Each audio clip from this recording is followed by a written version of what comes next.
In so doing, the citizens of this country demonstrated their unflinching resolve and awareness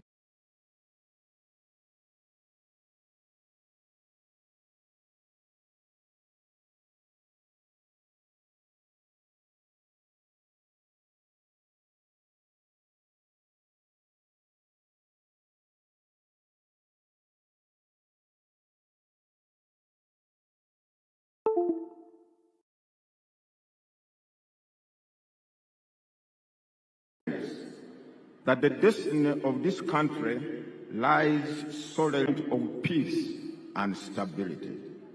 They have therefore rejected any form of instability.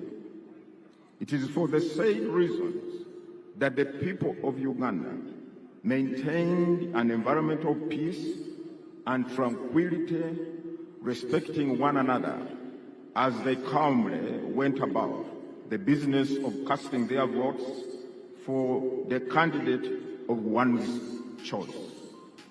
I salute you, the citizens. If you are not going to go now, if you are not going out to vote in those polling stations, we probably, most probably, would not be here. And now, on behalf of the Electoral Commission, ladies and gentlemen, I have the honor to introduce to you all the President-elect, the one whom, out of 8 candidates, the people of Uganda preferred, Yoweri Kaguta Museveni. And I would ask him to step forward and come to the podium. Mr. President-elect, can you please come to the podium?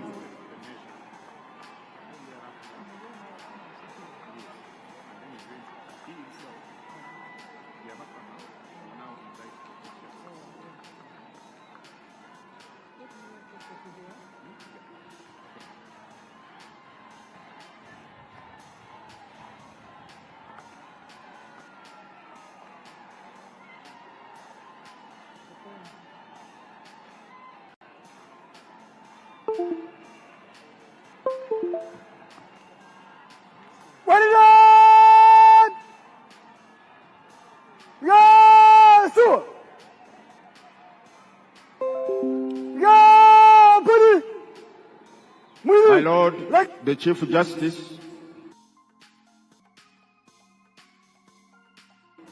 I also ask you to come to the podium and preside over the Chief Registrar and the Head of Public Service and Secretary to Cabinet. Madam Lucy, please come to the podium.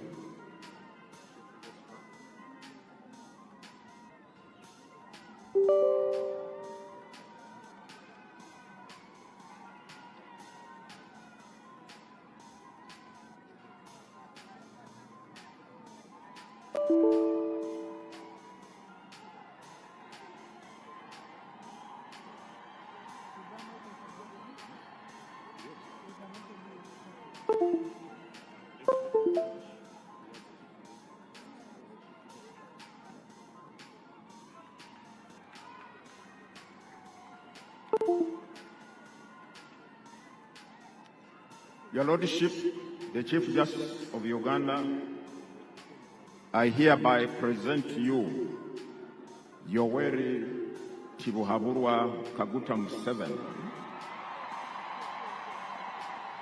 the President-elect, he having fulfilled all requirements as directed by the Constitution and the Presidential Elections Act. You can now proceed to administer the oath of allegiance and the oath of the President so that the people of Uganda can have the President they preferred after so many. Long live the people of Uganda, long live the people of East Africa, long live the people of Africa. For God and my country, thank you very much. God bless you.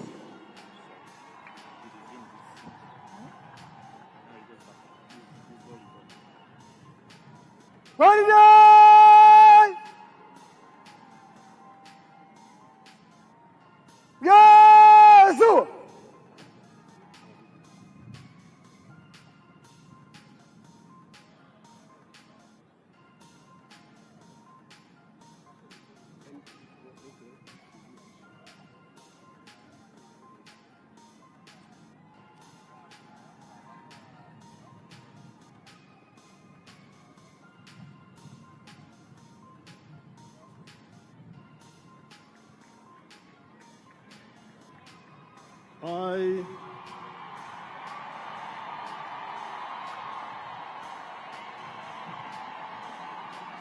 Yoweri Kaguta Museveni, swear in the name of the Almighty God that I will be faithful and bear true allegiance to the Republic of Uganda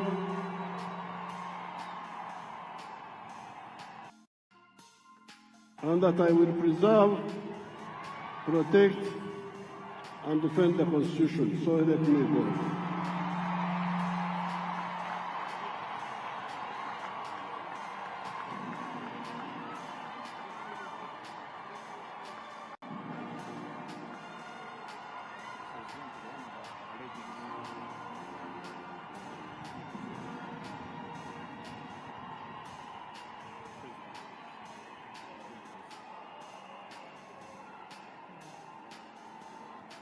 I, Yoweri Kaguta Museveni, swear in the name of the Almighty God that I shall faithfully exercise the functions of the President of Uganda and shall uphold, preserve, protect, and defend the Constitution and observe the laws of Uganda, and that I shall promote the welfare of the people of Uganda. So help me God.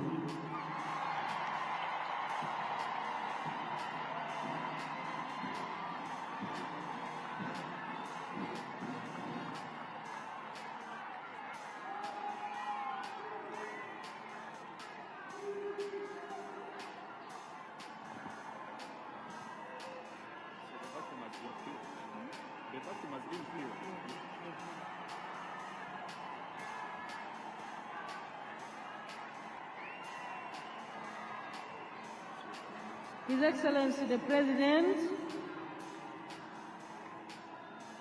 has successfully taken the oath of allegiance and the oath of presidency. He is now signing on the respective protocols.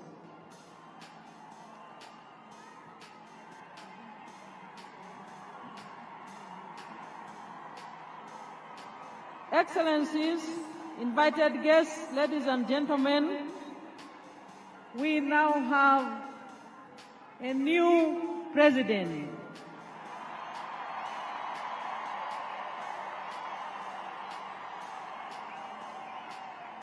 Who will take us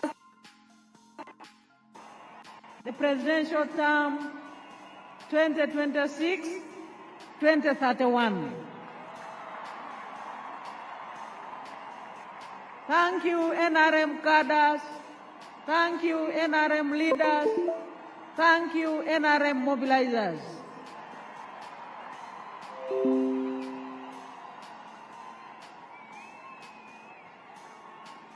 His Excellency the President is signing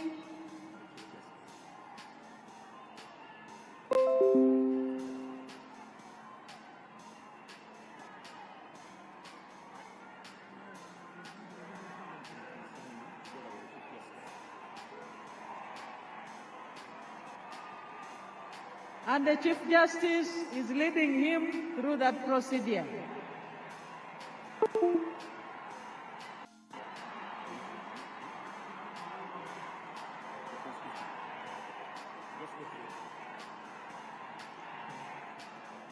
His Excellency the President will now receive the instruments of power of the Republic of Uganda. He has received the Constitution. His Excellency is now receiving the national flag. Those are the instruments of power.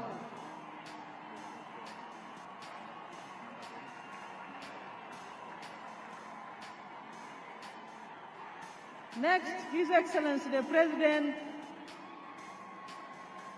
is going to receive the presidential standard flag.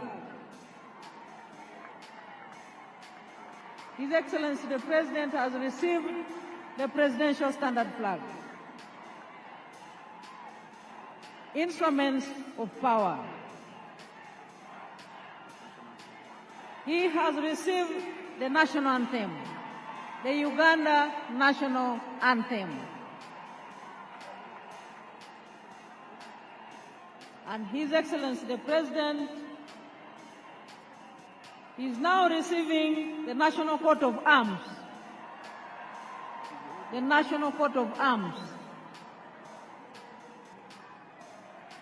And he is, last but not least, receiving the public seal.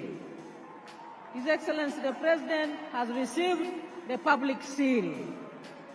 So our newly elected President, who has successfully been sworn in and inaugurated, has received all the 6 instruments of power. Yes, sir. The Constitution, the national flag, the presidential standard flag, the national anthem, the national coat of arms, and the public seal.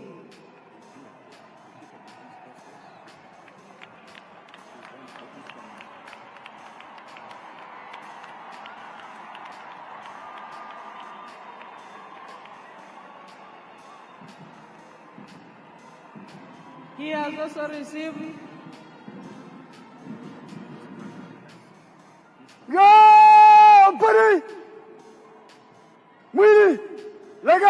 the Chief of Defense Forces has handed over to His Excellency the President the instrument of power of the Republic of Uganda.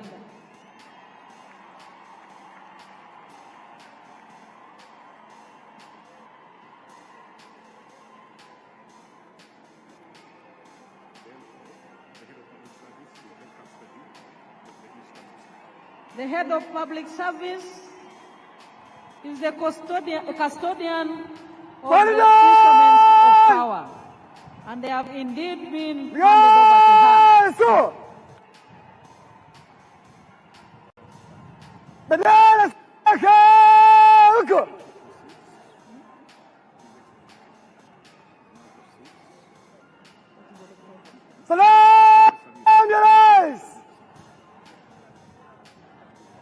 His Excellency the President is now proceeding to receive the national salute.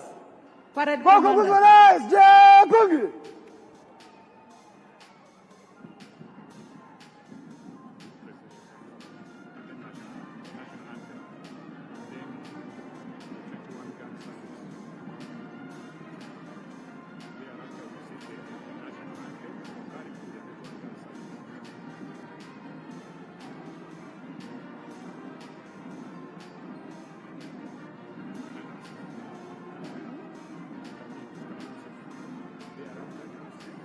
After His Excellency the President receives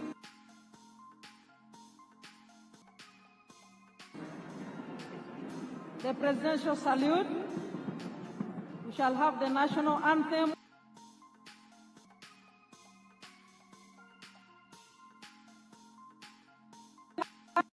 and the 21-gun salute.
geuka nyuma.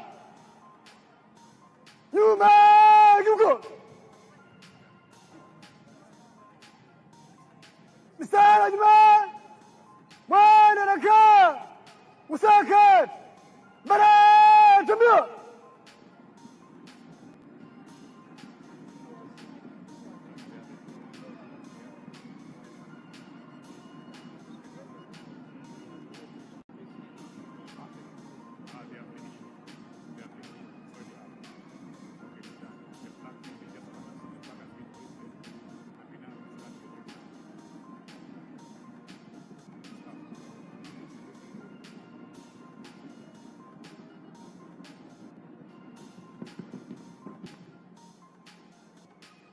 Mstari nyuma. Nyuma, geuka. Musaka. Salam ya rais. Ashmatu. Tulia.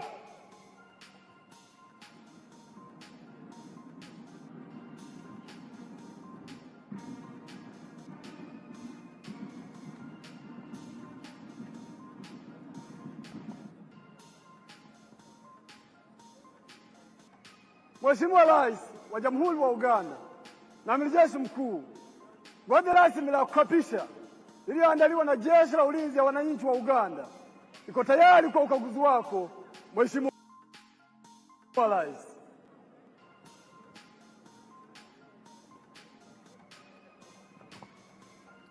His Excellency the President is now proceeding to inspect the parade for the first time as the newly inaugurated President of the Republic of Uganda. Excellencies, the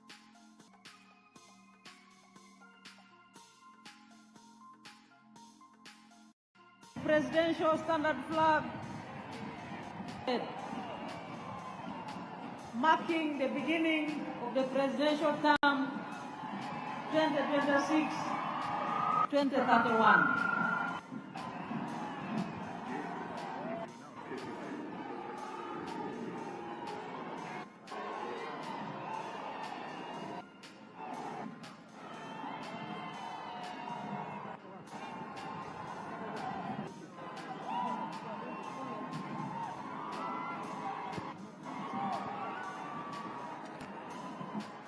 Your Excellencies, distinguished guests, ladies and gentlemen, a very big round of applause to Her Excellency, the Vice President, Honorable Jessica Lupo, for managing very well that segment of the program. We earlier on saw the President take the oath of allegiance, the oath of the President, and then receive the instruments of power of the Republic of Uganda.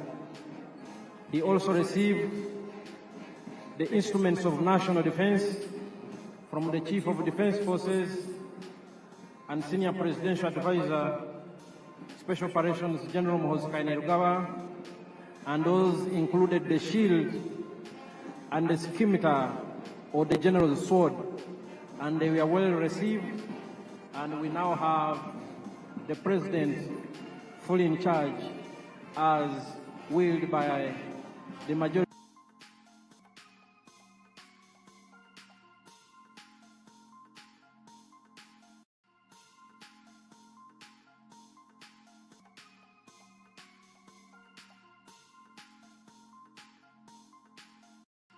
of the people of Uganda on 15th January 2031.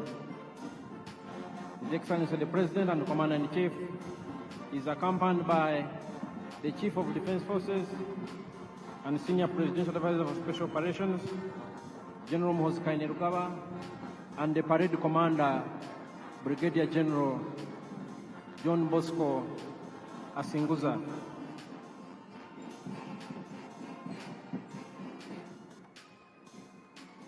Once the President and Commander-in-Chief has concluded inspecting the parade, we will have the parade march past in slow and quick time,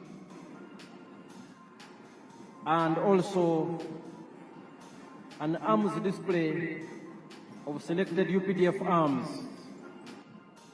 They will join in after the parade has marched past in quick time. And the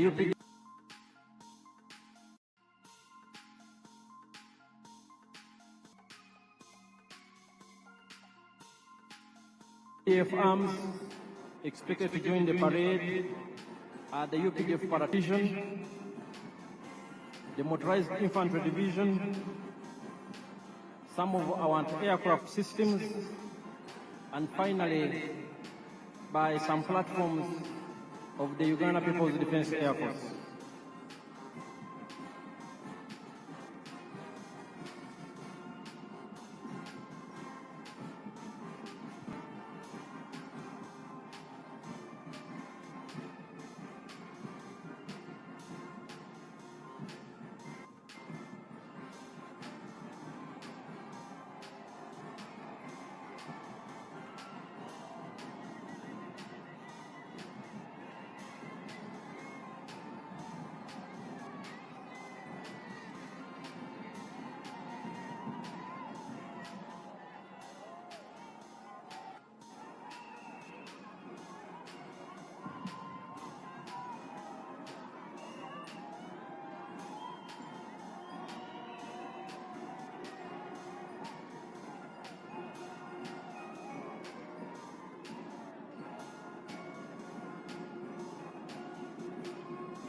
The newly sworn-in President of the Republic of Uganda for the new term 2026-2031 is still inspecting the parade.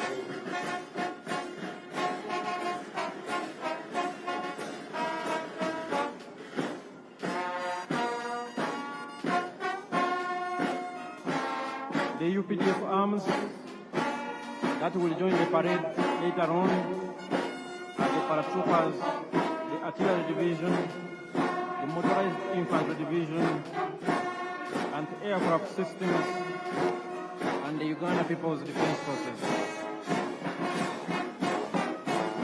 The Uganda People's Defense Forces will have, the Uganda People's Defense Air Forces will have the Cobra formation, composed of helicopters,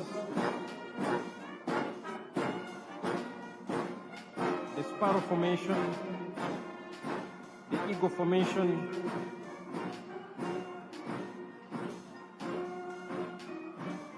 the Puma formation, and the Tiger formation.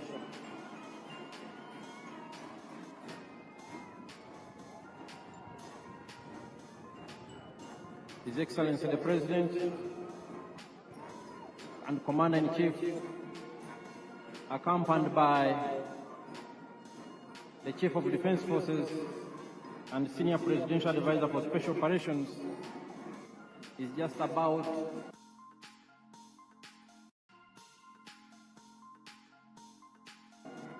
to conclude the noble duty of inspecting the parade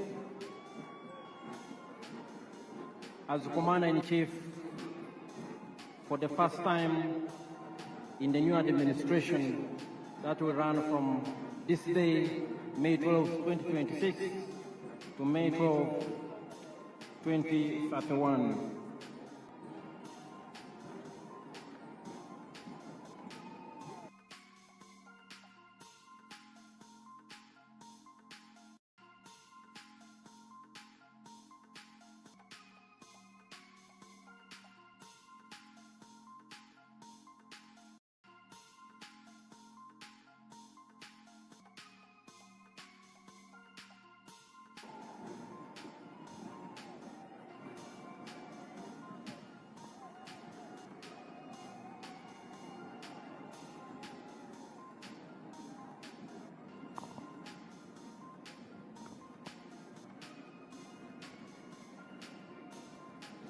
Mheshimiwa Rais, huo ndio mwisho wa ukaguzi wa gwaride ya kuapisha. Naomba kuendelea na gwaride, Mheshimiwa Rais.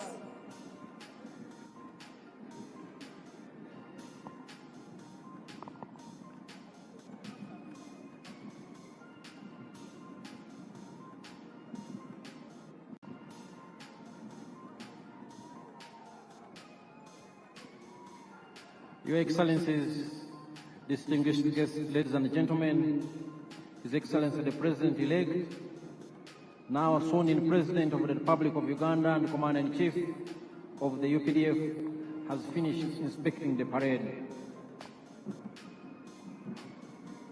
He will shortly be ushered into his position, and then we will have the parade march in slow and quick time, followed by arms display elements that will also participate in the parade, and thereafter the parade will march in review order.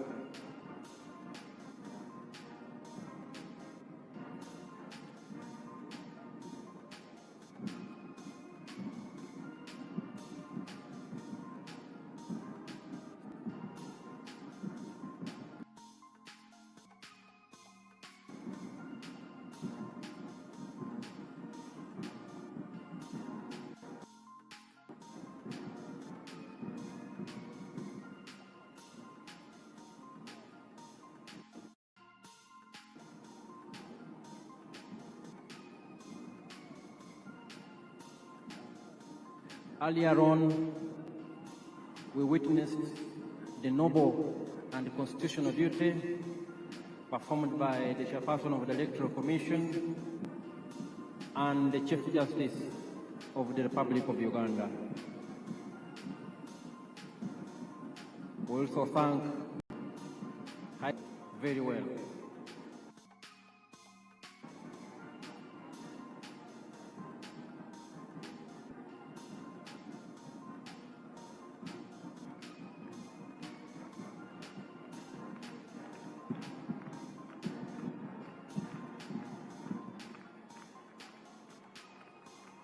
His Excellency the President is resuming his position in the very, very important person's tent, and thereafter the parade commander will take over and conduct the parade in slow and quick time.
Masters, Japangi.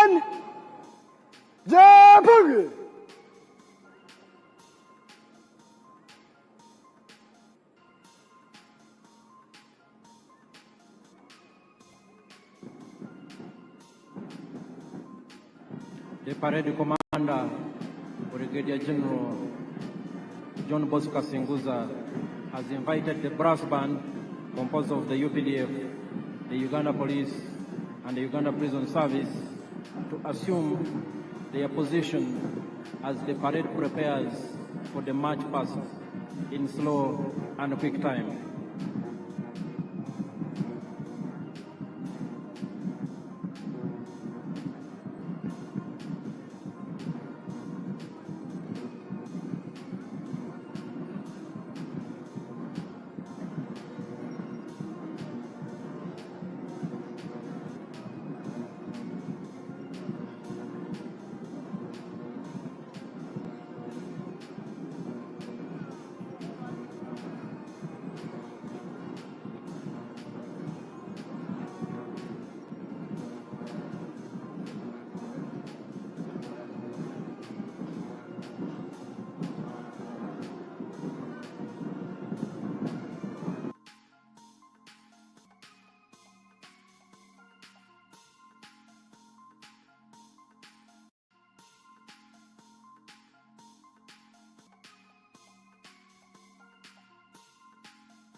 Bwana napita mbele kwa heshima, kwa mwendo wa pole na mwendo wa haraka. Kikundi cha kwanza chuongoza kwa ujumla, chapa miguu.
Your Excellencies and distinguished guests, the color party is right in front of the dais.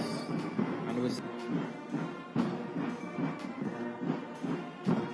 Your Excellencies and distinguished guests, the parade is now in slow march. Enjoy the parade.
Your Excellencies and distinguished guests, the parade has switched to quick march.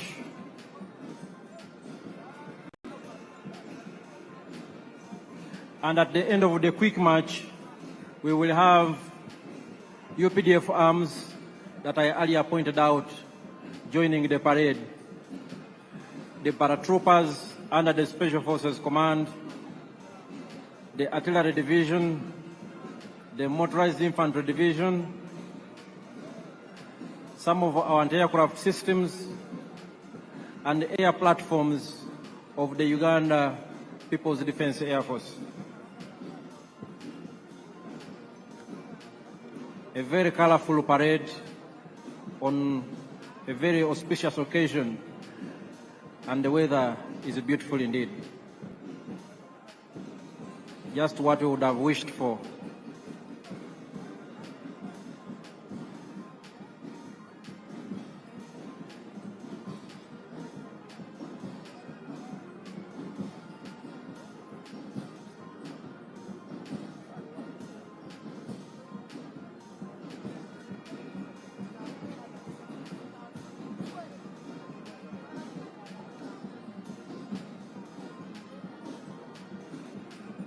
The party is right here with us in a quick march.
Your Excellencies, distinguished guests, ladies and gentlemen, like I had earlier alerted you, the parade is now being joined by UPDF arms grounds anytime from now. But in the meantime, the arms display is led by the UPDF Artillery Division.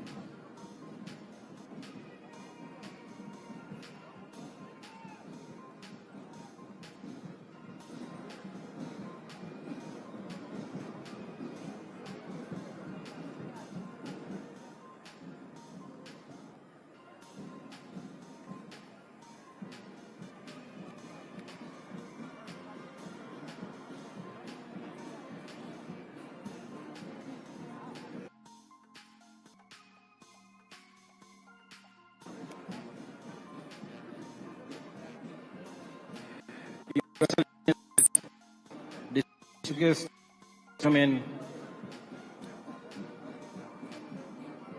what you are seeing now in front of you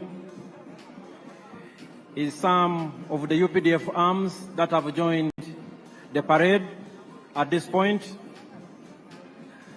led by the UPDF Artillery Division.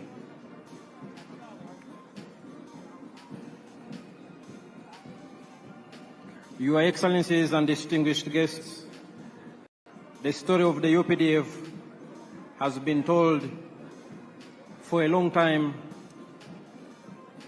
but every time the story is as fascinating to listen to as the first time. The UPDF traces its humble beginnings to the National Resistance Army, a small guerrilla force that launched a protracted people's struggle in February 1981 under the indefatigable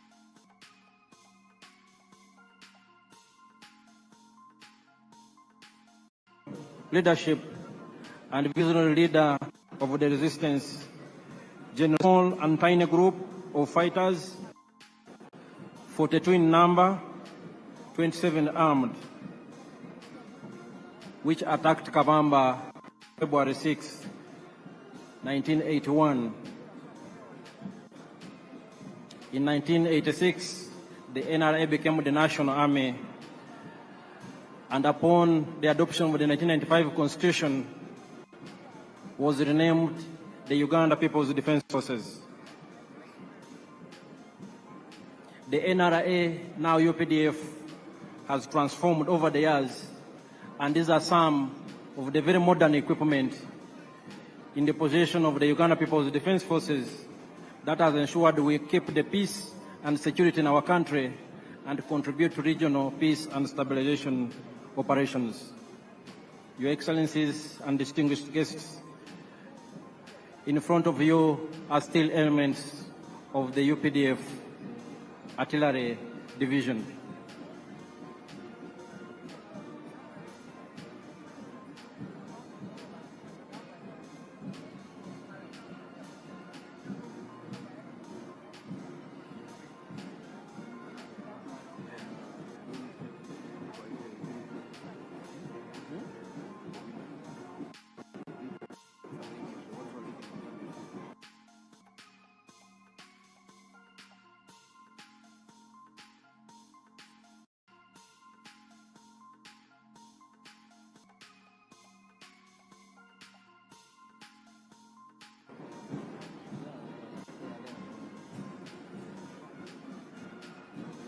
Today, the peace and security, which I just talked about, anchored on key modernization and professionalization themes, such as equipped and trained for combat and peace support operations.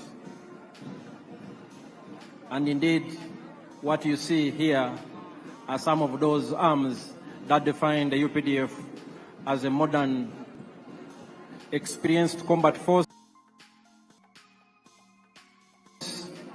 that is ready to do its job. Major General Daniel Kakono.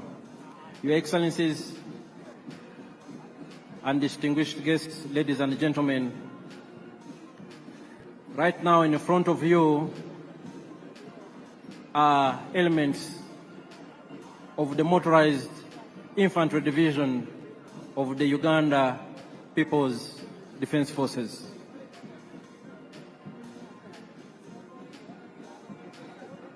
These are armored fighting vehicles, very important force multipliers on the battlefield that work closely with infantry troops to achieve our military objectives.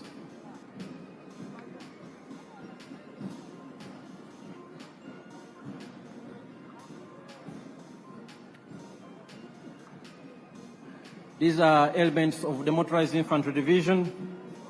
The UPDF is equipped and trained for combat, and we are ready for any assignment as guided by the President and the Commander-in-Chief. The UPDF has also greatly enhanced its rapid deployment capability and our ability to sustain the tempo of operations in any environment.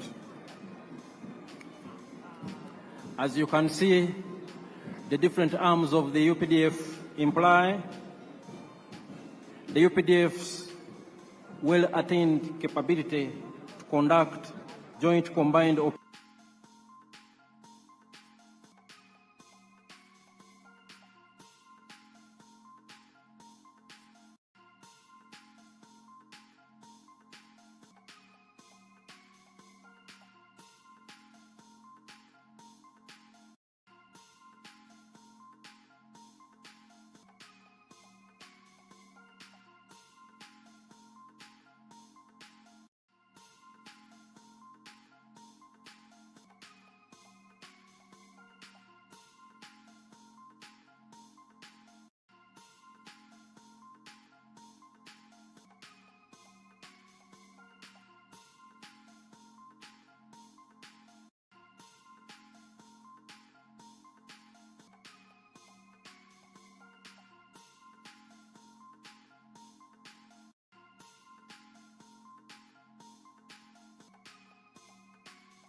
operations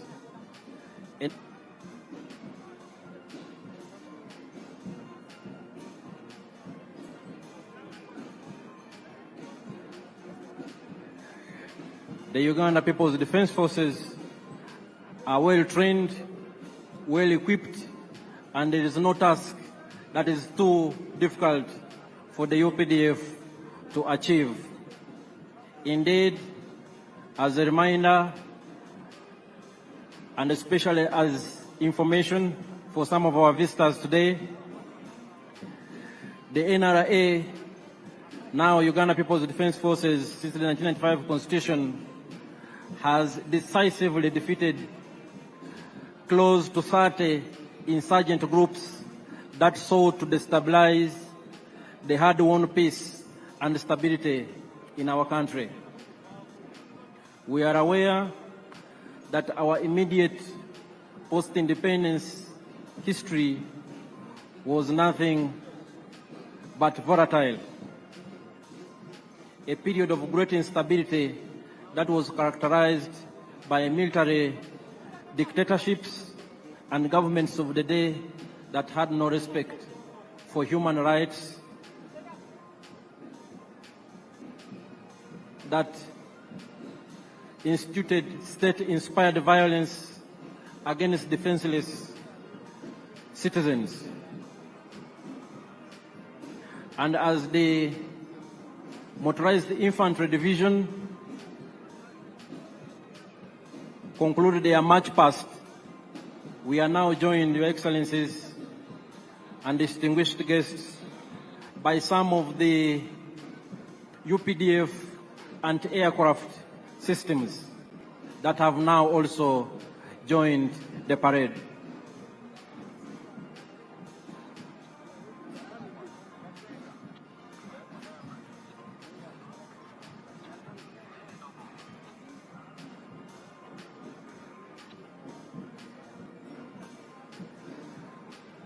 What you are seeing before you are some of the UPDF anti-aircraft systems. They supplement the efforts of the Uganda People's Defense Air Force to keep Uganda's airspace safe and secure, and to engage from the ground hostile objects in the air within the territory of the Republic of Uganda.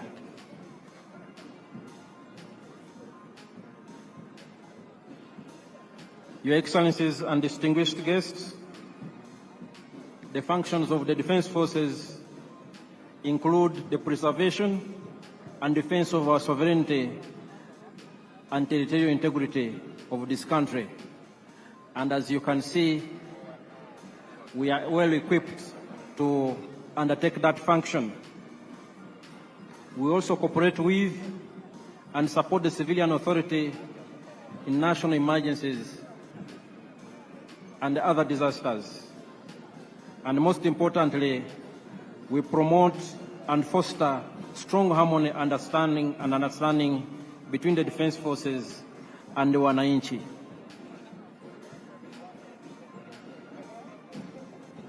Your Excellencies, before you are still some of the systems of the Uganda People's Defense Forces and aircraft capabilities. They are part of this parade.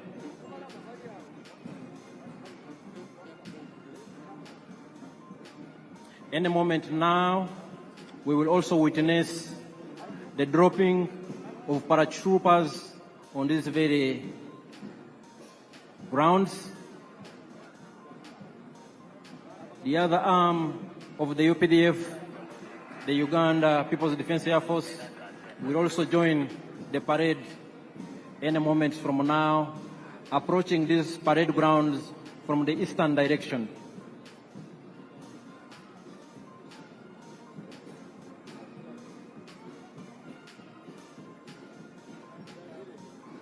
From its early beginnings and its inception,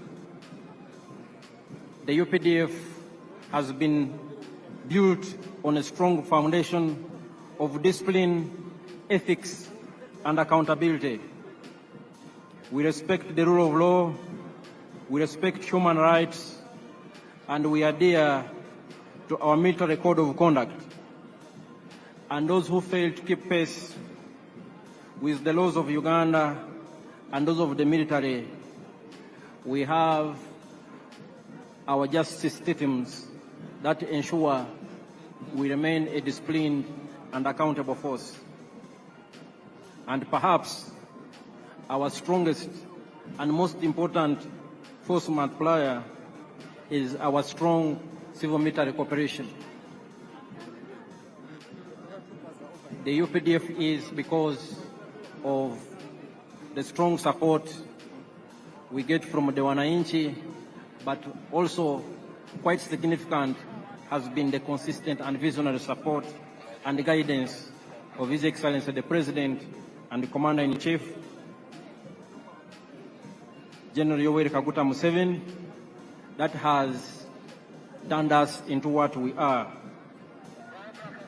Your Excellencies and distinguished guests here, our paratroopers are already airborne. Our paratroopers are already airborne, and they will be landing on these very grounds. In 1986, and even in the 1990s, the UPDF did not have any special forces, let alone paratroopers to talk about.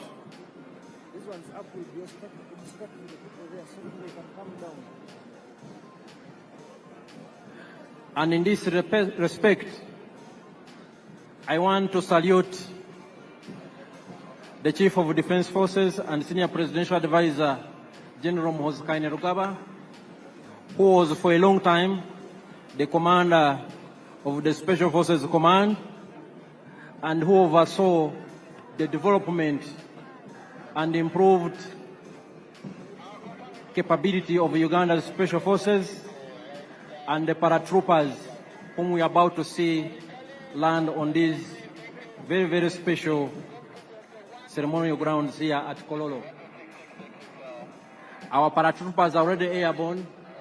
Those who have and still possess good sight have probably already seen some, and they are descending here in a very controlled and orderly fashion. These are your own sons and daughters. Paratroopers, a very important element of the Special Forces Command.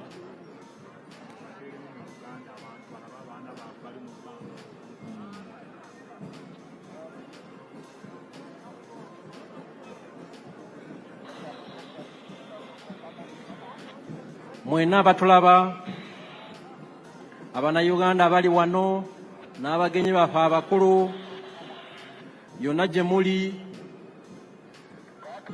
tuli ku mukolo wano e Kololo Ceremonial Grounds, mukolo mukulu, mukolo munene ogubadde gw'okulayiza omukulembeze w'eggwanga ayalondebwa n'Abannayuganda mu ngeri nnene nnyo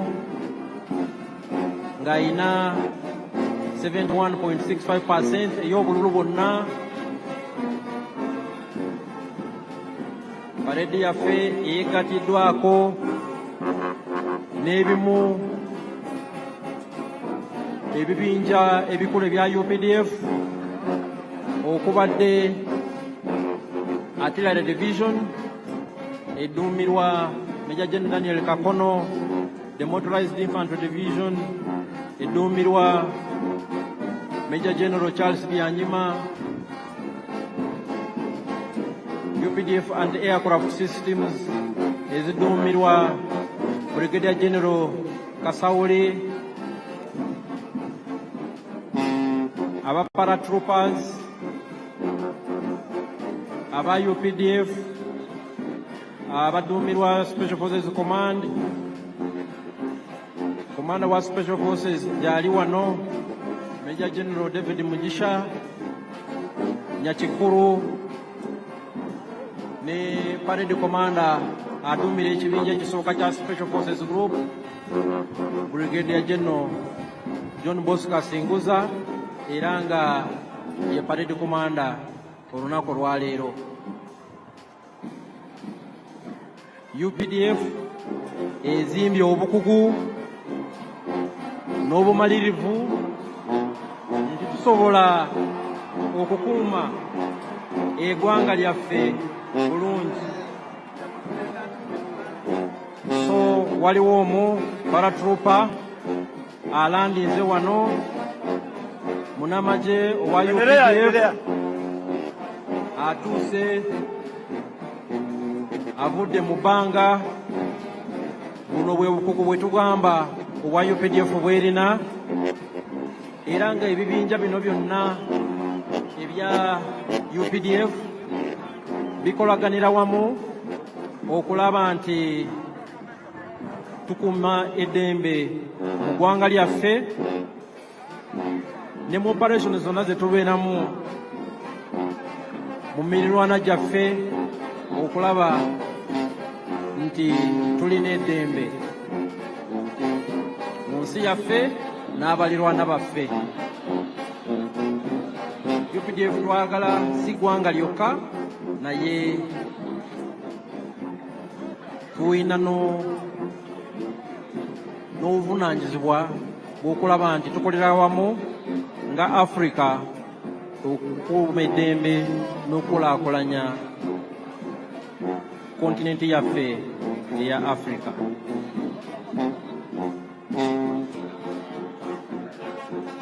Your Excellencies and distinguished guests, we've seen some of our paratrooper commandos who are landing. They descended from very high in the skies and they have joined the parade, and they were indeed part of the parade. Your Excellencies and distinguished guests,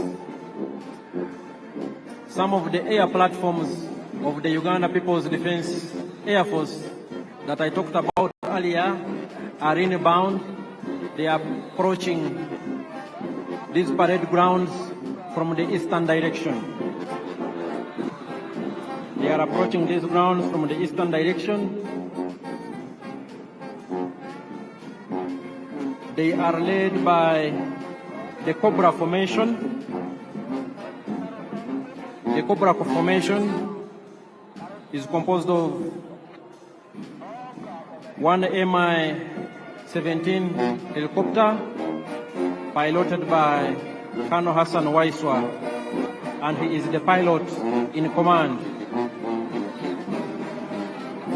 It is in the front and it is carrying the national flag. We have another Mi-17 helicopter in the rear, and we have two escort attack helicopters, one Mi-24 helicopter gunship on the right and one Mi-28 helicopter gunship on the left. They are also part of the parade. And the pilot in command, Colonel Hassan Waiswa, has a message for His Excellency the President.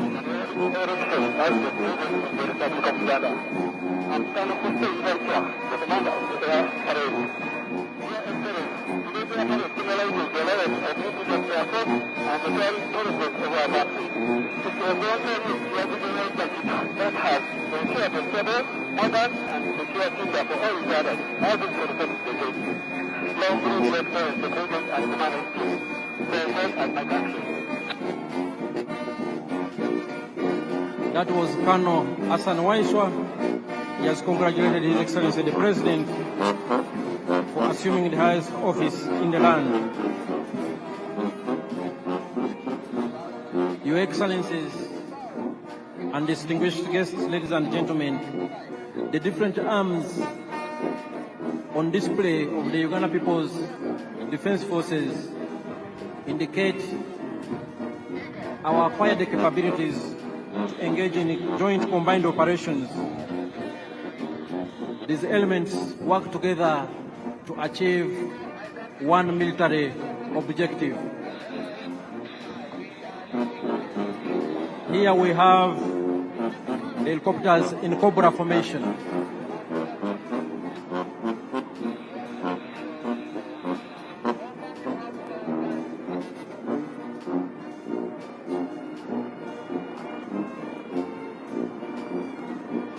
Here they are, and they are part of the parade activities.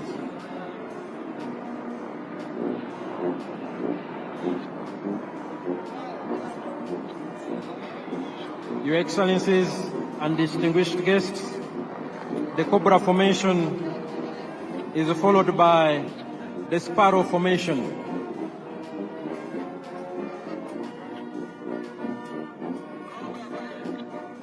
The Uganda People's Defense Air Force has different types of aircraft for different tasks, for different assignments, and all of them work together to achieve the same mission.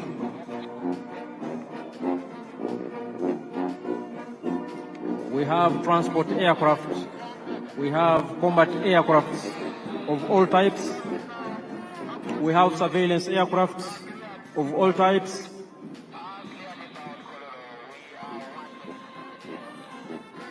and we have aircrafts for different combat roles. Your Excellencies and distinguished guests, approaching the parade grounds is the Sparrow formation of the Uganda People's Defense Air Force, and they are part of the parade.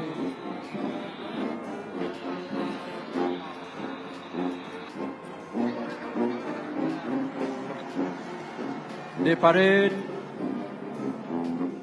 is still ongoing with the participation of these select UPDF arms, and right now what we are watching before us is the Uganda People's Defense Air Force platforms.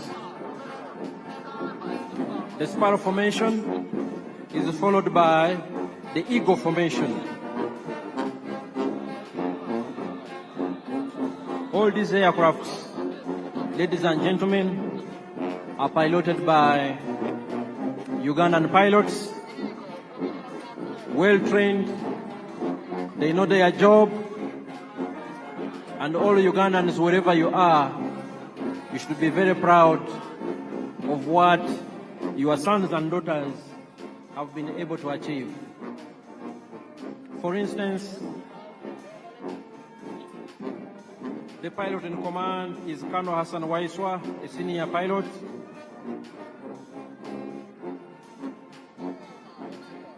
We have other pilots in helicopters we earlier saw, and flying overhead are the Eagle Formation, also of the Uganda People's Defense Air Force.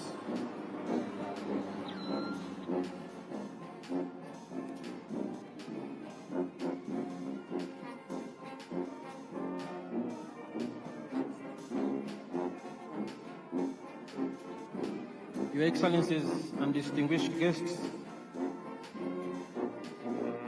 next on display from the Uganda People's Defense Air Force is the Puma Formation.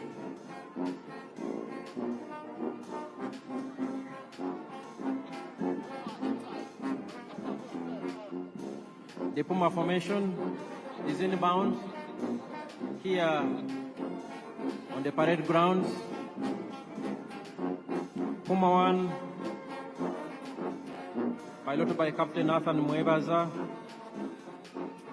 the pilot in command. Puma 2, piloted by Captain Ronald Baluku, the pilot in command. Puma 3, piloted by Captain Ronald Bogere, pilot in command. And Puma 4, piloted by Captain Stephen Bainomujisa, the pilot in command. And here they are. Puma Formation.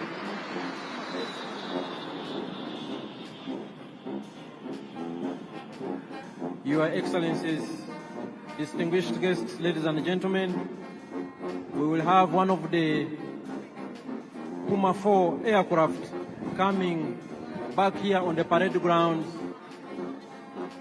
to conduct some maneuvers. And as I will remind you, the Uganda People's Defense Forces is composed of 4 services: the Land Forces, the Air Forces, the Special Forces, and the Reserve Force. All the 4 different services of the Uganda People's Defense Forces have been on display this afternoon. Puma 4 is here, one of our elite pilots. Puma 4, piloted by Captain Stephen Bainomujisa.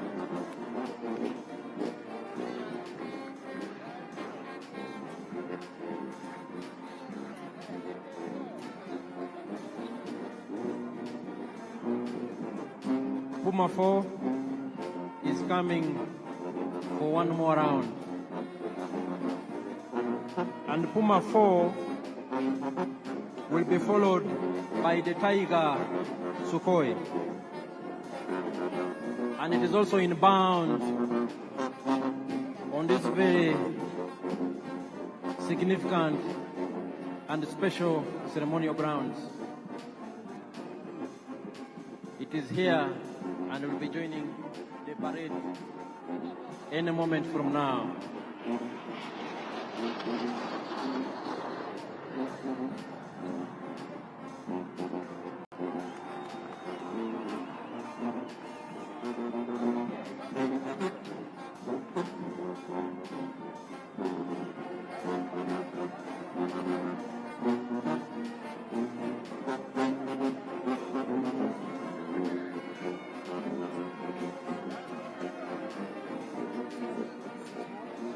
Puma 4 is coming to exit and will be followed by the Tiger Sukhoi.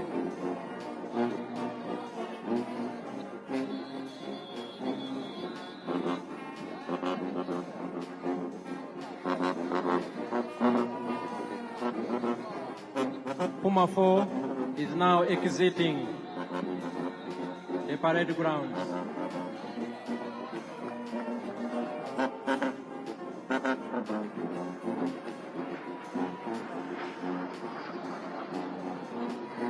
Quite impressive indeed.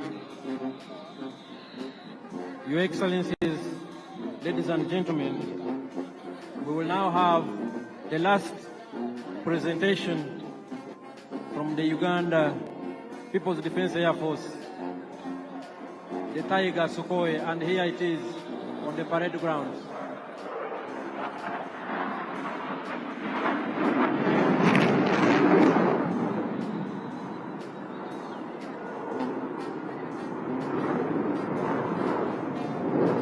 The Tiger Sukhoi has joined the parade ground and is piloted by Lieutenant Emmanuel Sajabi, the pilot in command, and he is co-pilot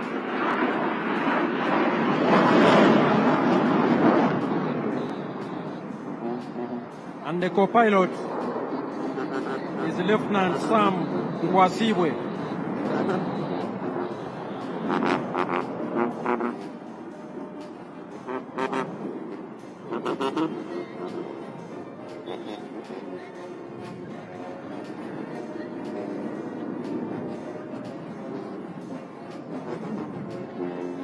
There it is, Lieutenant Emmanuel Sajabi and Lieutenant Sam Kwasibwe in charge of the Tiger Sukhoi.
The Tiger Sukhoi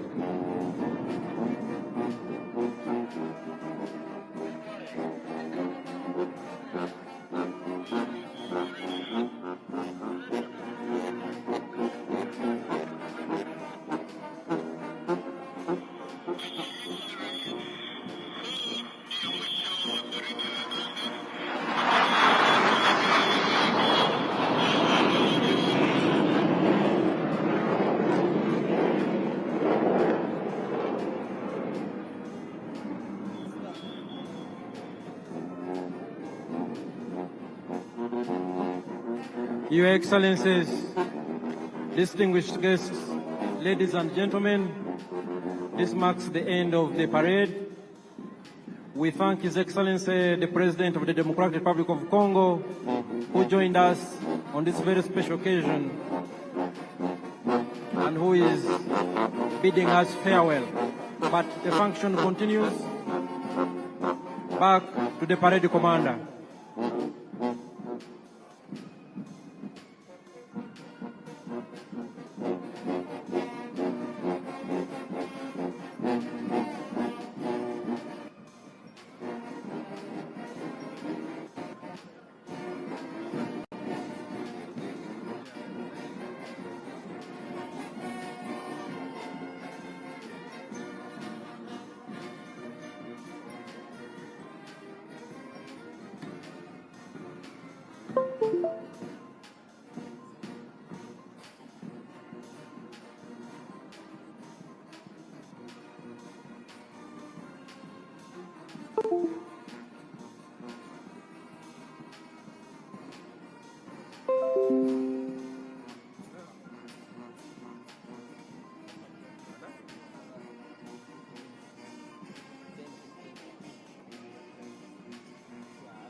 Your Excellencies and distinguished guests, that was the full UPDF parade.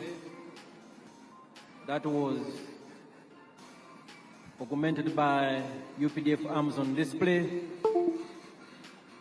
the Artillery Division, the Motorized Infantry Division, some of the UPDF anti-aircraft systems, the UPDF Defense Air Force,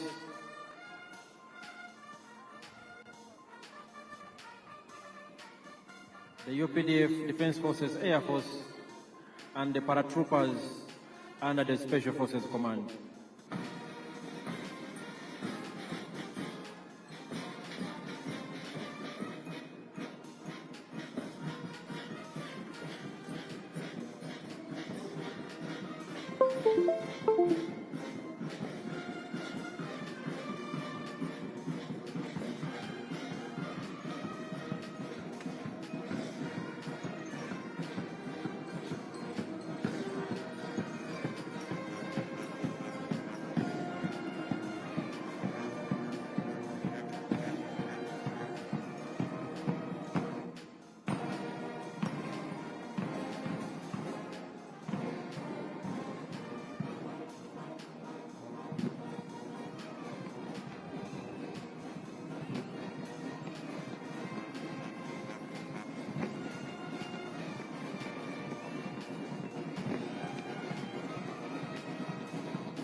Bendera za yake huko.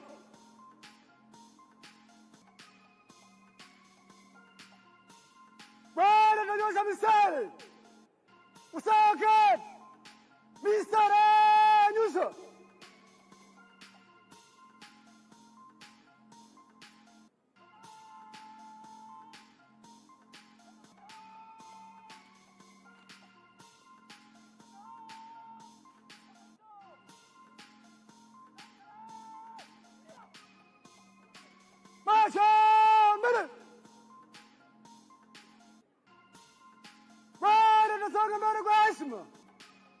Comando Arab! Usawa Khan! Barad Mia!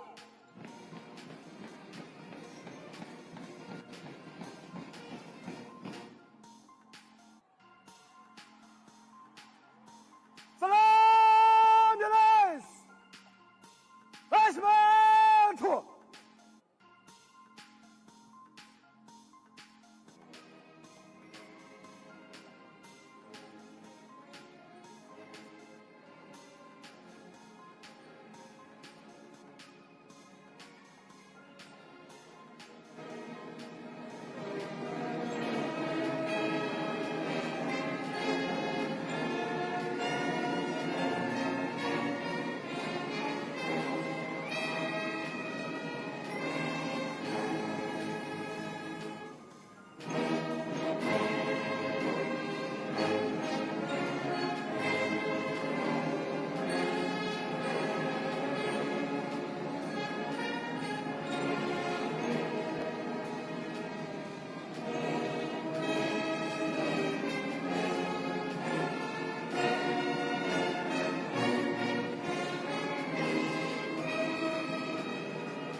kofia kichwani tu.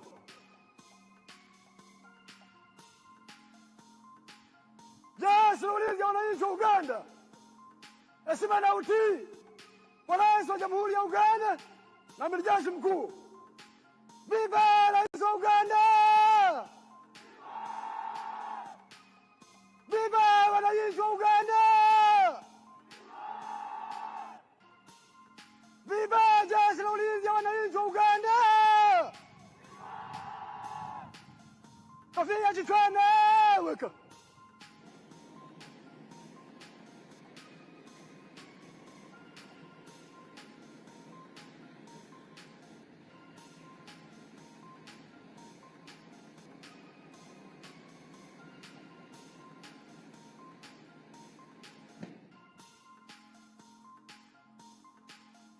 Badilisha!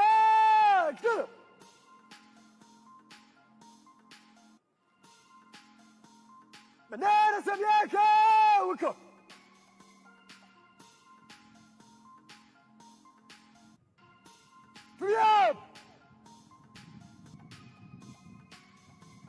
The parade commander, Brigadier General John Bosco Asinguza, is coming to ask for permission from His Excellency the President to remove the color party. Mheshimiwa Rais, huo ndio mwisho wa gwaride. Naomba kutoa bendera uwanjani, Mheshimiwa Rais.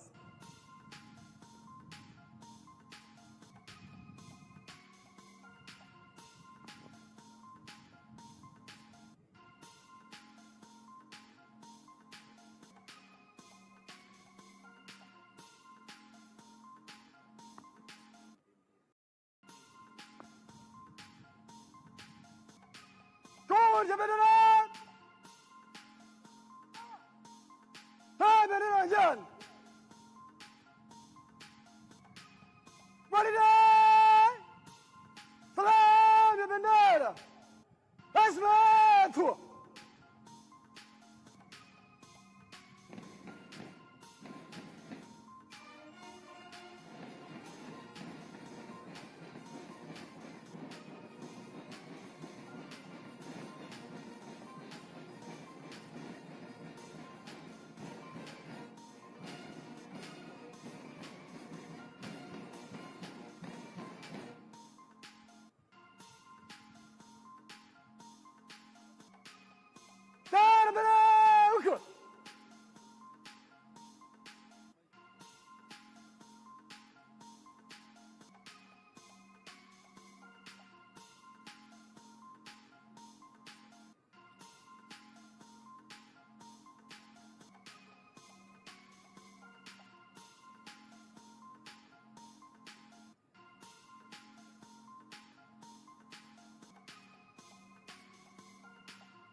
Your Excellencies and distinguished guests, the President and Commander-in-Chief, General YOWERI Museveni, granted permission to the parade commander, Brigadier General John Bosco Asinguza, to march off the colors from the parade. And what you are seeing is the process of marching off the colors, which have been duly received by the military police brigade under tight escort. Indeed, And that's how much the security services revere the national colors, the national flag, and the flag of the Uganda People's Defense Forces. We thank the Excellencies, heads of state and government who made time to join His Excellency the President on this very special function when he took oath of office for the new term 2026-2031. The Excellencies and heads of state and government will be living at an appropriate time and in an orderly and organized way. We've already heard the President of DRC, His Excellency Felix Tshisekedi, who has left us. We thank him for making time, and he will be followed by His Excellency President Salva Kiir of South Sudan, who will also leave, and he will be followed by His Excellency the President of Burundi. His Excellency the President of Burundi will be followed by His Excellency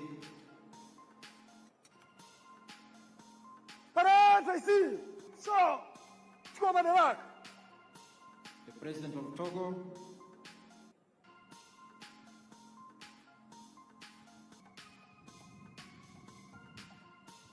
and we will continue to announce as appropriate when our distinguished heads of state and government leave these grounds. We request the members of the public and all distinguished guests in your respective capacities to remain seated. Remain seated.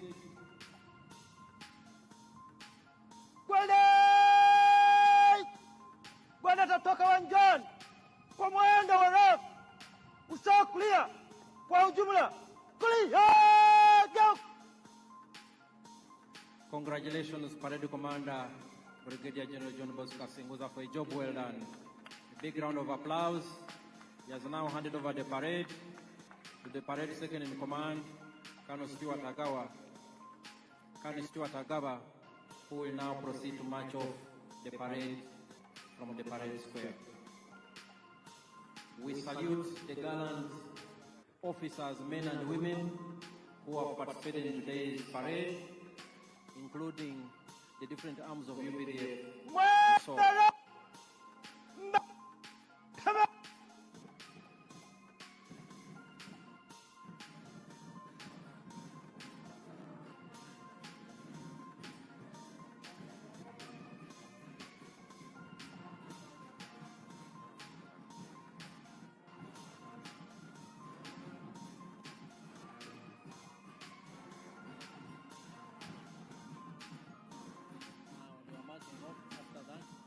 they will be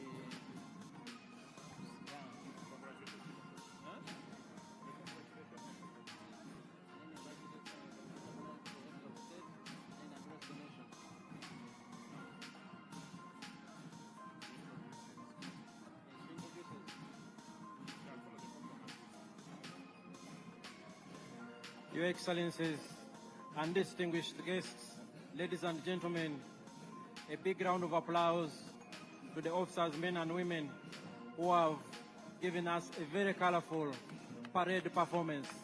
Thank you very much. I will now hand over back to my co-MC, the Permanent Secretary, Minister of Foreign Affairs, Honorable Vincent Bajire, who will in turn invite the Director of Ceremonies, Her Excellency, the Vice President, Honorable Jessica Alupo. Over to you, Honorable Vincent Bajire.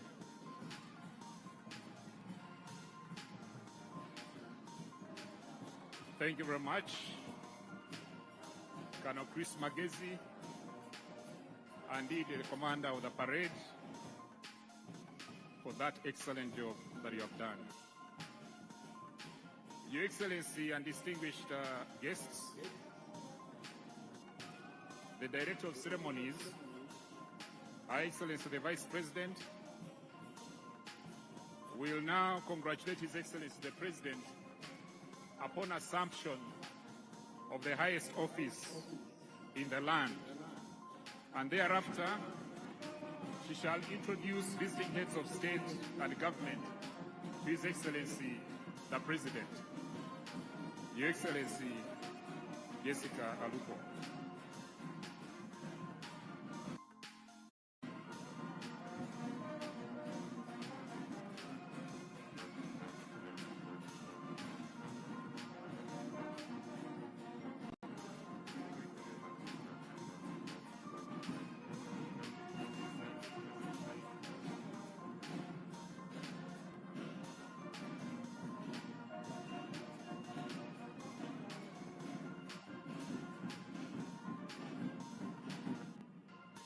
Your Excellency,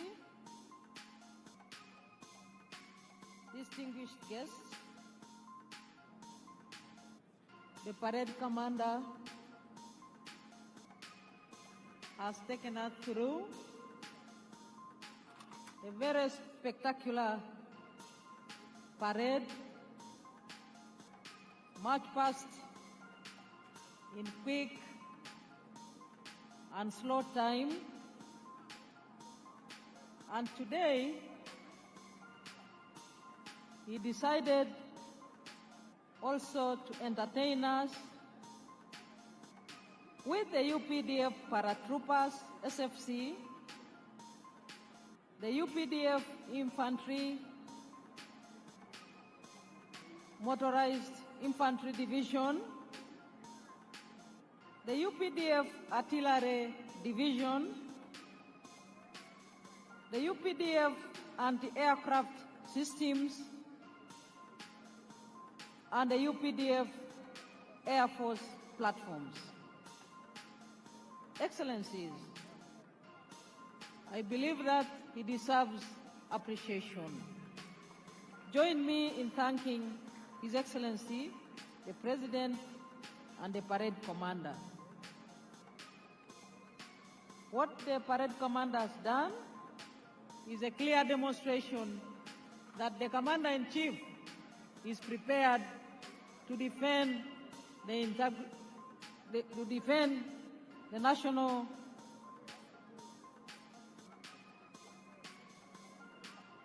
interests of the people of Uganda, and indeed to secure the whole country and the region. Your Excellencies, visiting heads of state and government, and other distinguished heads of delegations, the Right Honorable Anita Among, the Speaker of Uganda Parliament, and your colleagues, the Speaker of the Senate of Kenya, the Right Honorable Kingi Amason, the Chairperson of the National Council of Namibia, the Right Honorable Lucas Sinimbo Muha, the Right Honorable Joseph Ngere Pasiko, the Speaker of the Transitional National Assembly of South Sudan, Her Excellency Mabo Memory Chinomona, President of the Senate of the Parliament of Zimbabwe, Right Honorable Joseph Ntakiru Timana, Speaker of East African Legislative Assembly, Right Honorable Dr. Ashebir Wolde Georgis Gayo, First Vice President of the Pan-African Parliament, Your Lordship the Chief Justice Flavian Zeija, the Chief Justice of Uganda, the Right Honorable Haji Moses Kigongo, the first National Vice Chairman of the National Resistance Movement, the Right Honorable Robin Anabanja, the Prime Minister of Uganda, the Secretary General of the National Resistance Movement, Right Honorable Richard Todwong, and your colleagues, Secretary Generals from sister parties, including Honorable Professor Abdel Karim Ben Barek, Secretary General of the National Liberation Front of Algeria, Honorable Dr. Asha Rose Migiro, Secretary General of Chama Chama Penduzi of Tanzania, the Honorable Mr. Fikile Mbalula, Secretary General of the African National Congress of South Africa, the Senator Hassan Omar Hassan of the United Democratic Alliance of Kenya, the Right Honorable Reverend Ndikurio, Secretary General of the National Council of the Defense of Democratic Forces of Defense of Democracy of Burundi, and Honorable Dr. Akol Paul Kodit, Secretary General of the Sudan People's Liberation Movement of South Sudan,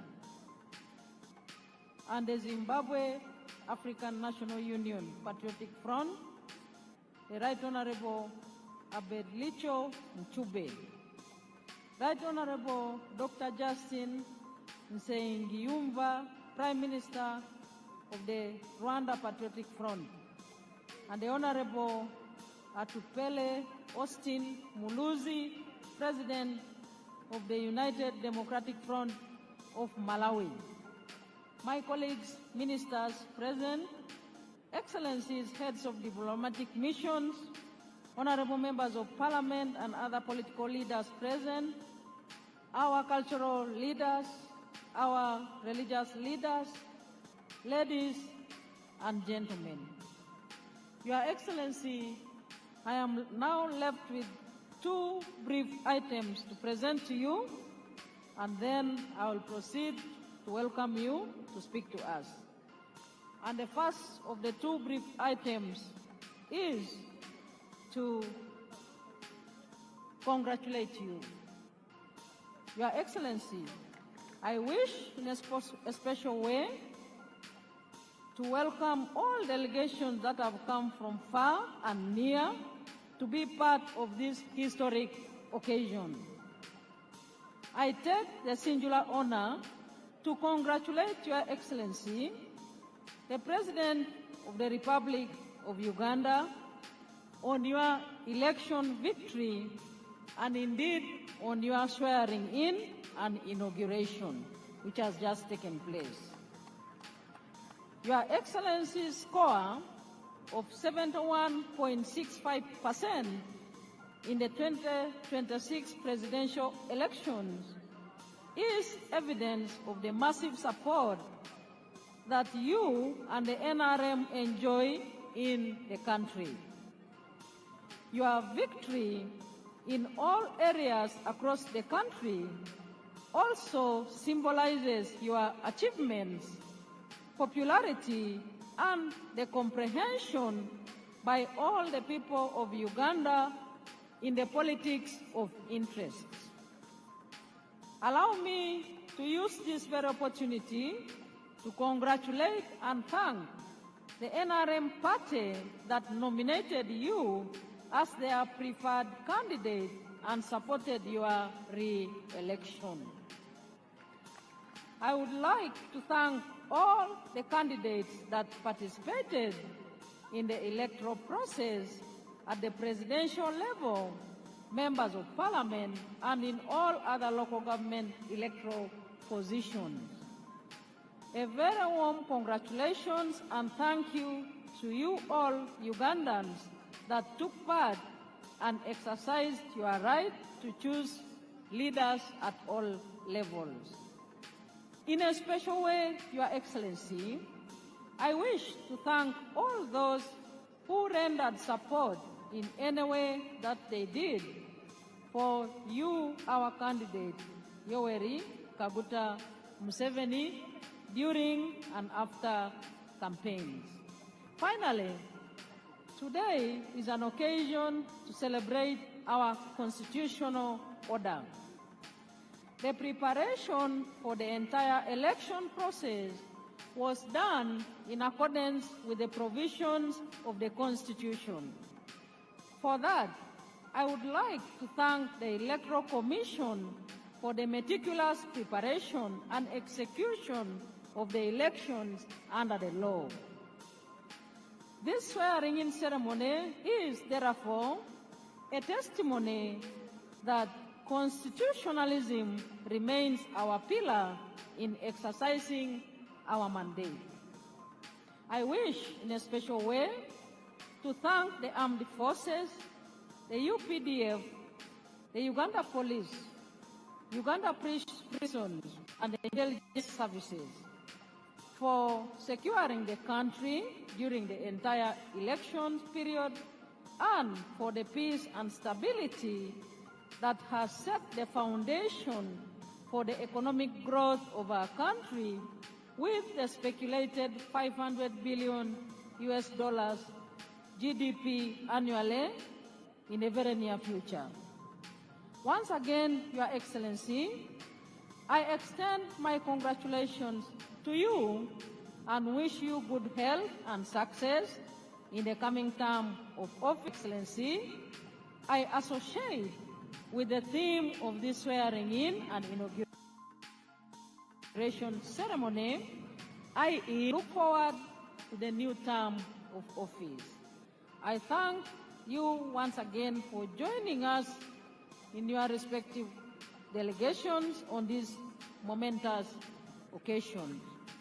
I am now left with one item, Your Excellency, and that is to quickly introduce to you the guests here present with us and all the people of Uganda. Firstly, Your Excellency, we are joined by His Excellency Hassan Sheikh Mohammed, President of the Federal Republic of Somalia.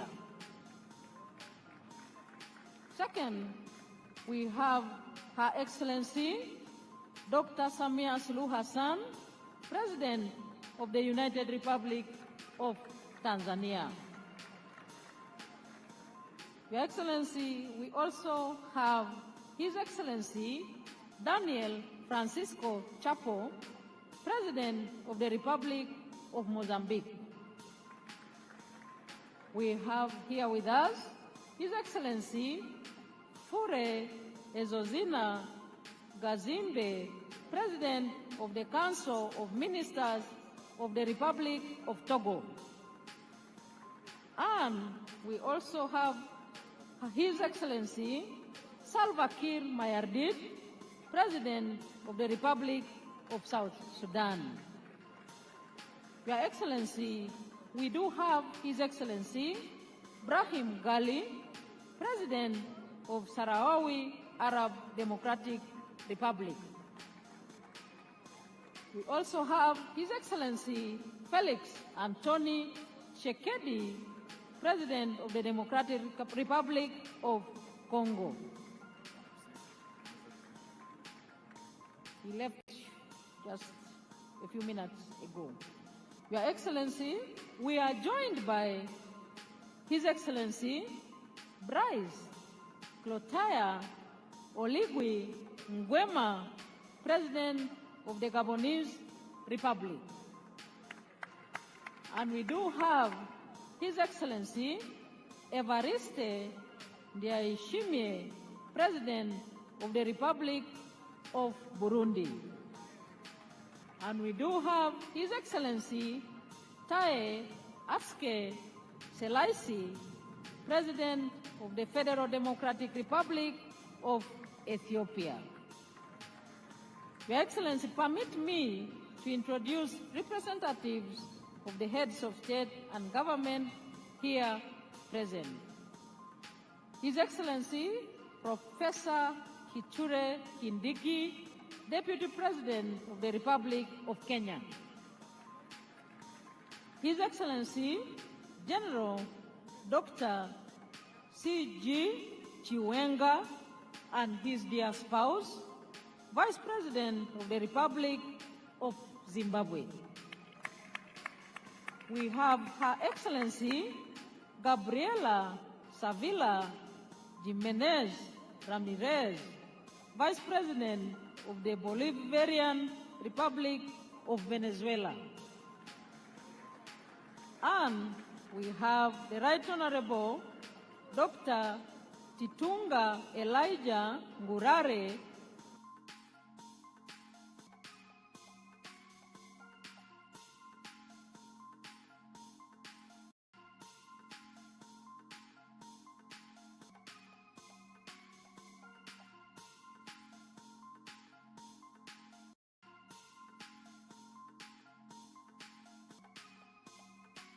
Prime Minister of the Republic of Equatorial Guinea. And we have Senator Thulisile Dala, Deputy Prime Minister of the Kingdom of Eswatini. Your Excellency, may I also take this opportunity to introduce to you the former heads of state and government who have graced this occasion with their physical presence. We do have His Excellency Olusegun Obasanjo, former President of the Federal Republic of Nigeria. We are joined by His Excellency Haile Mariam Desalegn Boshe, former Prime Minister of the Federal Democratic Republic of Ethiopia. Your Excellency, you are joined by His Excellency Jakaya Kikwete, the former President of the United Republic of Tanzania. We are also joined by His Excellency Uhuru Kenyatta, the former President. Thank you. Former President of the Republic of Kenya. Your Excellency, distinguished ladies and gentlemen, I further take this opportunity to introduce and welcome the following representatives of the heads of state and government here present. We have His Excellency Azouz Nasri, President of the Senate of the People's Democratic Republic of Algeria. His Excellency Losang Jamkan, Special Envoy and Vice Chairman of the Standing Committee of the People's Republic of China. We have Senator George Akuma, Secretary to the Government of the Federation of the Federal Republic of Nigeria. And His Excellency Abdoulaye Diop, Minister of Foreign Affairs and International Cooperation of the Republic of Mali. We do have Dr. Ohenyo Butale, Minister of International Relations of the Republic of Botswana. And we are joined by Her Excellency Olga Gisalaine Ebok Babakas, Minister of Social Development of the Republic of Congo. Your Excellency, we are joined by Honorable Angie Motsheka, Minister of Defense and Military Veterans of the Republic of South Africa. We have His Excellency Sheikh Kakbut bin Nahan Al Nahan, Minister of State for Foreign Affairs of the United Arab Emirates. We have Her Excellency Onishi Yohei, Parliamentary Vice Minister of Foreign Affairs of Japan. We have His Excellency Ata Sadorov, Leader of the Democratic Party of the Republic of Turkmenistan. And we have His Excellency Mr. Dionisio Manuel da Fonseca, Minister of State and Chief of Civil House to the President of the Republic of Angola. We have Honorable Bella Chakesova, Deputy Minister of Digital Development, Communications and Mass Media of the Russian Federation. We have Honorable James Gaka, Deputy Minister of Foreign Affairs of the Republic of Ghana. We are joined by His Excellency Engineer Walid bin Abdulkarim Al-Kareji, Vice Minister of Foreign Affairs of the Kingdom of Saudi Arabia. We have Honorable Mr. Jayan Chaudhry, Minister of State for Education, Skills and Development of the Republic of India. We have Mr. Nicholas Checker, Senior Bureau Official for African Affairs of the United States of America. We have His Excellency Ambassador Aden Hassan Aden, Special Envoy of the Republic of Djibouti. And we have His Excellency Dr. Mutiba Luabelwa, Executive Secretary of the International Conference on the Great Lakes region. And we do have Honorable Ambassador Stephen Patrick Mbudi, Secretary General of the East African Community. And we have His Excellency Dr. Wokne Gebedehu, Executive Secretary of the Intergovernmental Authority on Development. And we have Your Excellency in our presence, His Excellency Ambassador Hadadi Selma Malika, Deputy Chairperson of the African Union Commission.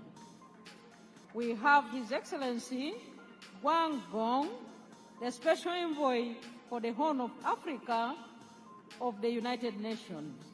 And last but not least, we have Excellencies, Ambassadors, and High Commissioners accredited to Uganda, representing respective heads of state and government.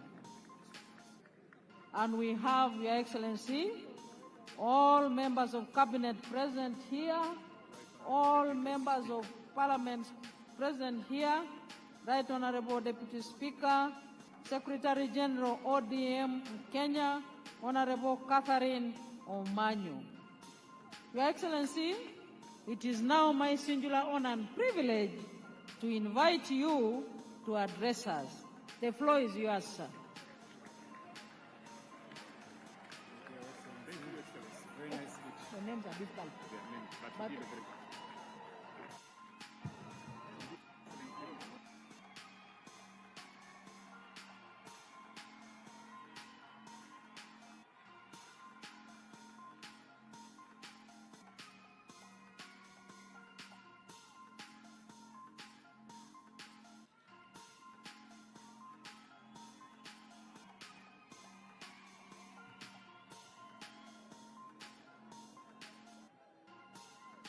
Excellencies, the heads of state who grace this occasion, as you heard the presidents, His Excellency Ndayishimiye, President of Burundi, His Excellency Faure Ngasimbe, President of Togo, His Excellency Ibrahim Gali, Sahrawi Republic, His Excellency Felix Antoine Tshisekedi, Democratic Republic of Congo, our sister, Her Excellency Dr. Samia Suluhu, Tanzania, His Excellency Hassan Sheikh Mohamud, Somalia, His Excellency Oligui Nguema, Gabon, His Excellency Daniel Francisco Chapo, Mozambique, His Excellency Taye Selassie, Ethiopia, and His Excellency Salva Kiir, South Sudan, and the Vice Presidents. So, Your Excellencies, I welcome you to Uganda, and I thank you so much for showing solidarity with us. Now, among these Excellencies who are here, you, the Ugandans, especially the Bazukuru, the young people, Abazukuru Jemuri,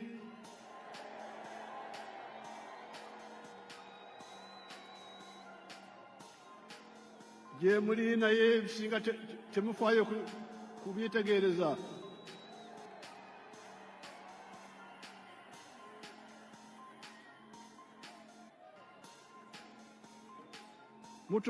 Mutomera butomezi.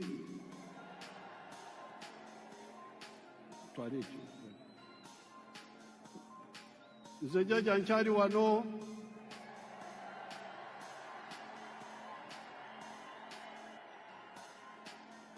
ngenda kubasomesa.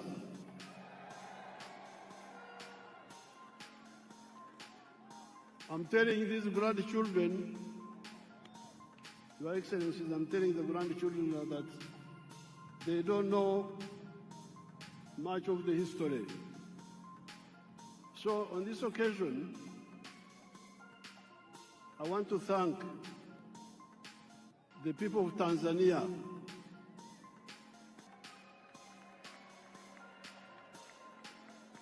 because we are here celebrating how Uganda is developing now, how UPDF is strong and so on. But the one who gave us the foundation was Mwalimu Kambarage Nyerere.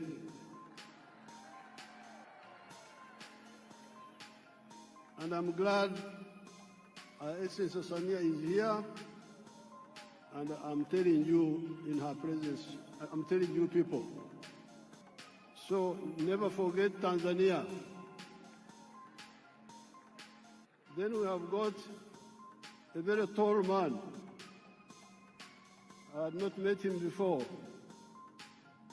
Our son from Mozambique, the tall man, you stand up and they see you. He's a very tall man. He's the new president of Mozambique. Mozambique, working with Mwalimu, are the ones who helped us to build this force which you see here.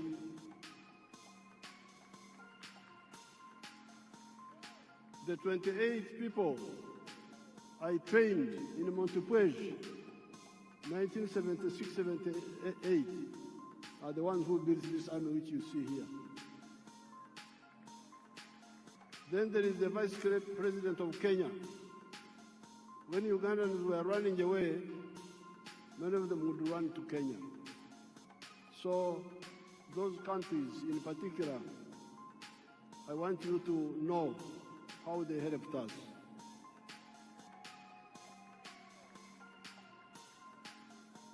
I thank all the excellencies who have come here, and the vice presidents, and the prime ministers, and the ministers who have come here. They have shown solidarity with us. I thank them so much.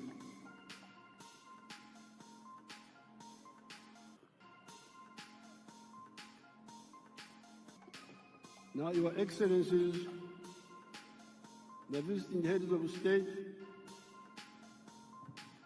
heads of government, and heads of delegations, Her Excellency the Vice President of Uganda and other leaders, all the wananchi, especially the Bazukulu, muri mucha Bazukulu.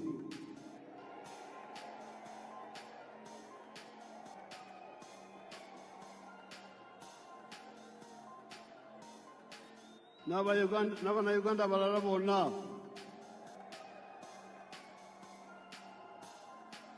nafa abakadde temutwerabira.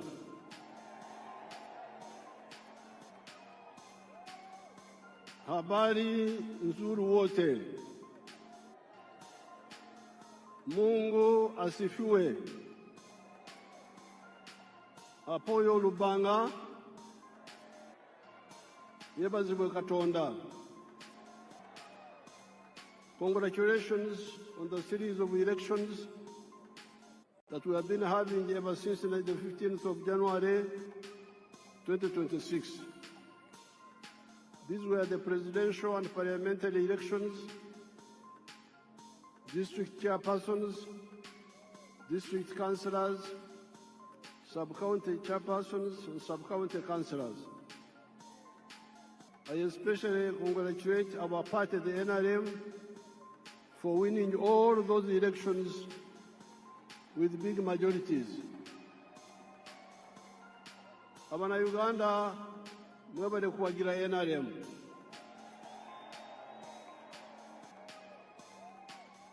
I also congratulate the other parties, such as the DP, the UPC, ETC, that participated in the elections without using violence, unlike the party of NUP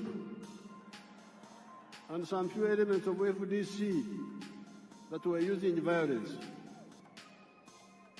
The parties under IPOD should clearly lay out agreed guidelines on the do's and the don'ts of election management, according to the laws and the Constitution of Uganda. This Kisanja, Excellencies, is our term for a period. This Kisanja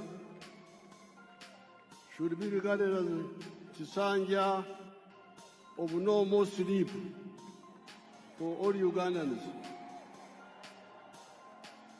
Kino ekisanja twetwetaaga abantu okwebaka ate nibeekwasa kino nibeekwasa kiri songa eddagala liwe liri.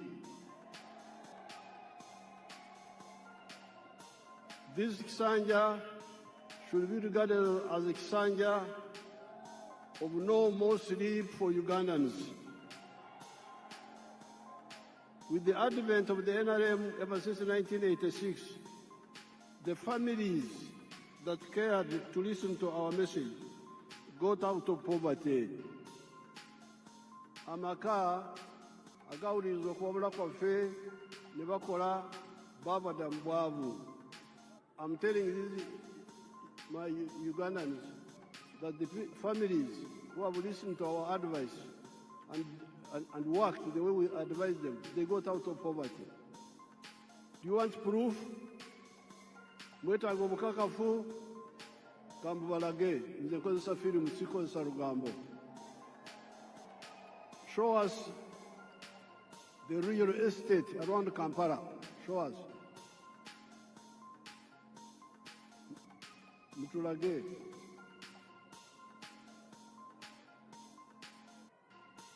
Show properly, don't switch off. You see all those houses? All those are new houses. And they are built by your own Ugandans. They are not built by foreigners. Yes, there are poor people in Uganda, but there are also those rich people you see there who listened and took advantage. Look at the real estate explosion around the Kampala interior area, even before you go to other parts of Uganda. In the last elections, I reminded you of the Matafari and Uganda contributions that the NRM has put on the House of Uganda in the last 40 years. Excellencies, during the campaign, I told these young people that NRM in the last 40 years has put a Matafari, which is our word for bricks, has put 7 Matafari on the House of Uganda. In other words, the NRM has made 7 contributions to Uganda in the last 40 years. The first one, peace brought about by the NRM ideology of rejecting the politics of sectarianism caused by the reliance by the opportunists on the ideology of emphasizing identity of tribes, identity of religion, instead of emphasizing the interests of wealth creators, but depend on their own sweat and develop countries. This is brick number 1. When we rejected the politics of sectarianism, of identity, of tribe, of religion. That's how we're able to unite the people. That's why we win on the first round, because the majority of the people are always with us. All these Bisanja, all these terms, 7 terms, we have never had a real run. We have never had anything below 50%. Why? Because we emphasize the politics of unity, not the politics of sectarianism, not the politics of identity, religion, tribes. If you say religion, there's no religion in Uganda which is majority. If you say sectarian tribe, there's no tribe which is majority. We will not get this number. So this is brick number 1, which we put on the Uganda House. Second point, development in the form of economic infrastructure, such as roads, electricity, the piped water, the railways, airports, telephones, etc., and social infrastructure in the form of schools, health centers. You can see some of those there on the screen.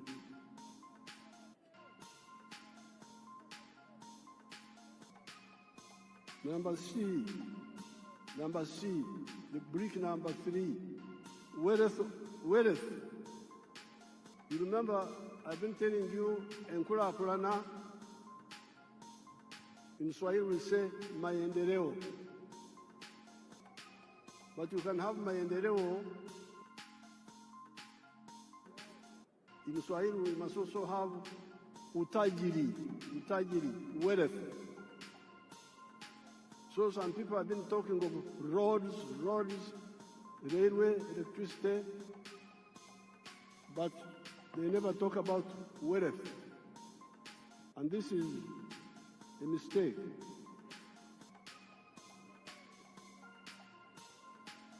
So, from the beginning, we have been telling you that maendeleo, enkulakulana, development, yes, but utajiri, wealth, must be there. Obugaga. And the wealth is by whom? Utajiri ni wa nani? Unaweza kuwa utajiri wa serikali, utajiri wa watu binafsi, utajiri wa familia, utajiri wa company. The wealth can be for the government, parastatal, can be for the individuals, can be for the family or companies. So it is very crucial.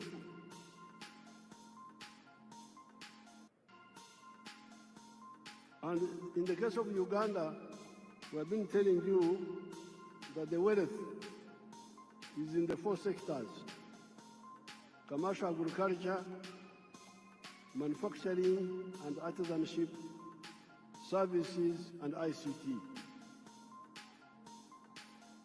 If you want wealth, these are the 4 sectors where wealth is. Then number 4, it is now the wealth. Once people create wealth, the wealth creates jobs. You cannot have many jobs without wealth. Huwezi kuwa na ajira ya kutosha bila kujenga utajiri wa serikali, wa binafsi, wa familia, wa company. Kujidanganya huko kuache. Mwache kujidanganya. Muleme okwelimba. Tusobola kubeera n'emirimo awatali bugaga.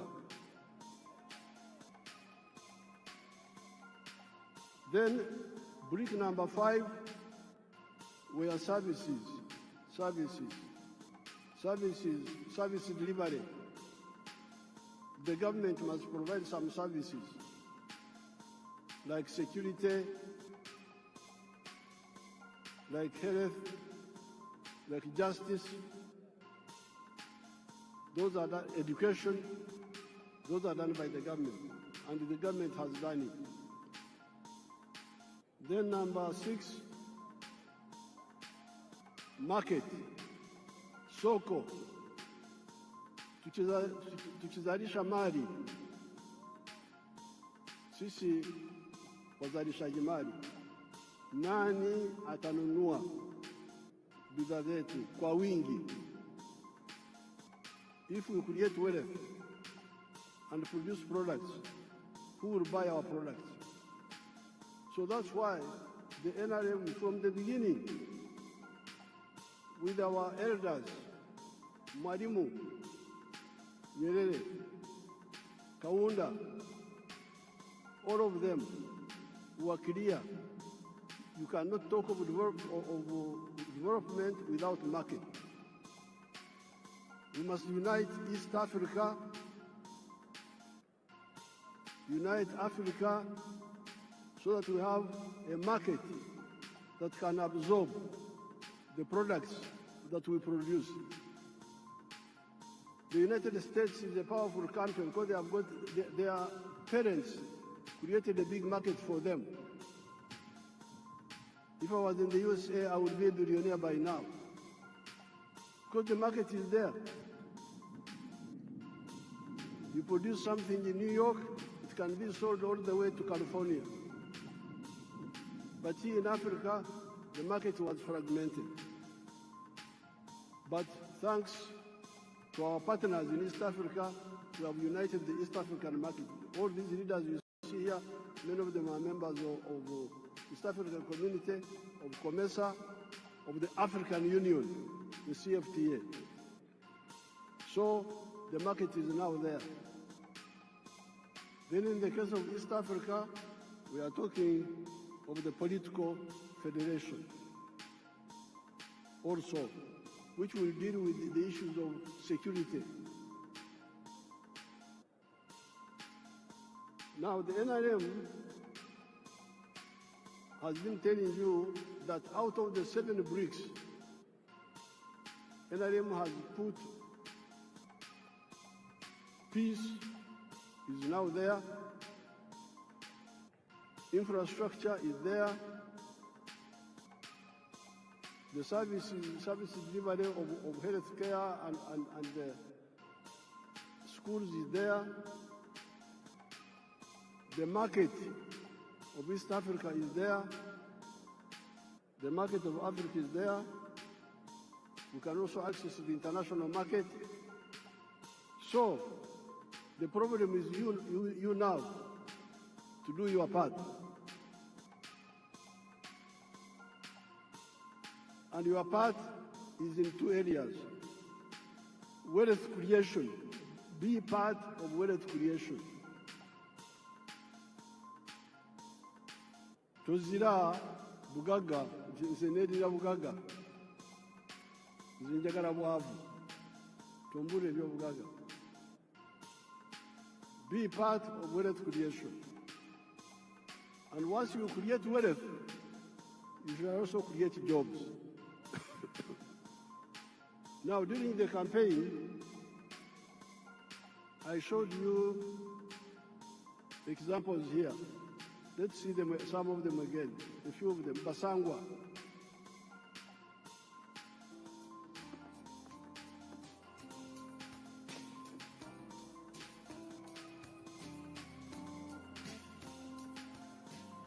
Basangwa Johnson, Managing Director wa Yake Farm. Yake Farm yaganibwa Bukwenge, Kamuli Municipality, Kamuli District.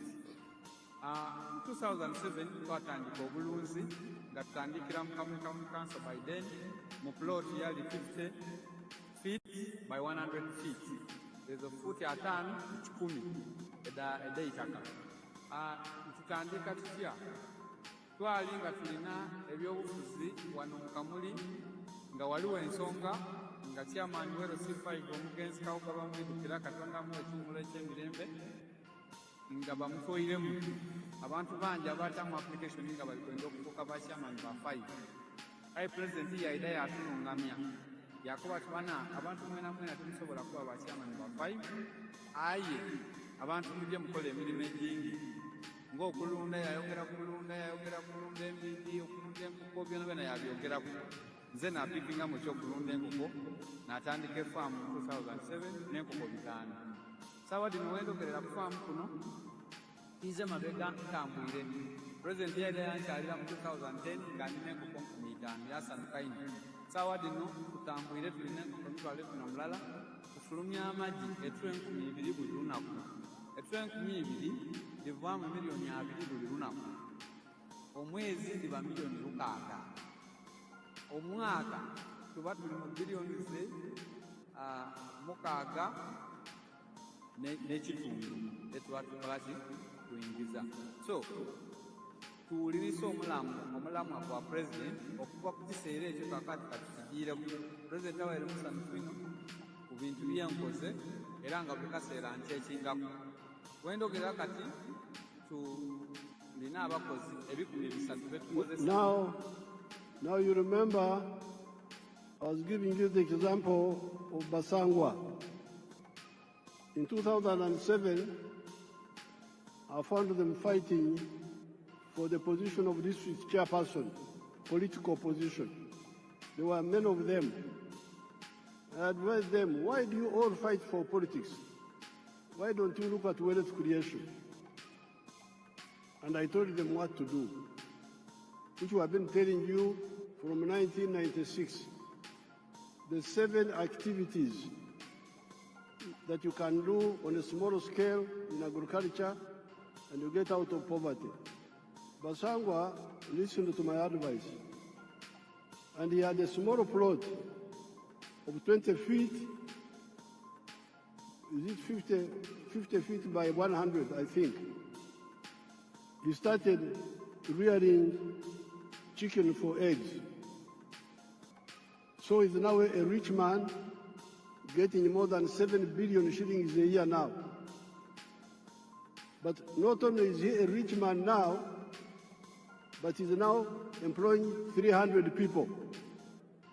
So a poor man who had no wealth, who had no job, now is a rich man, but also has created jobs for 300 other Ugandans, those ones you see there. Then we go to Joseph Ijara of NYERERE.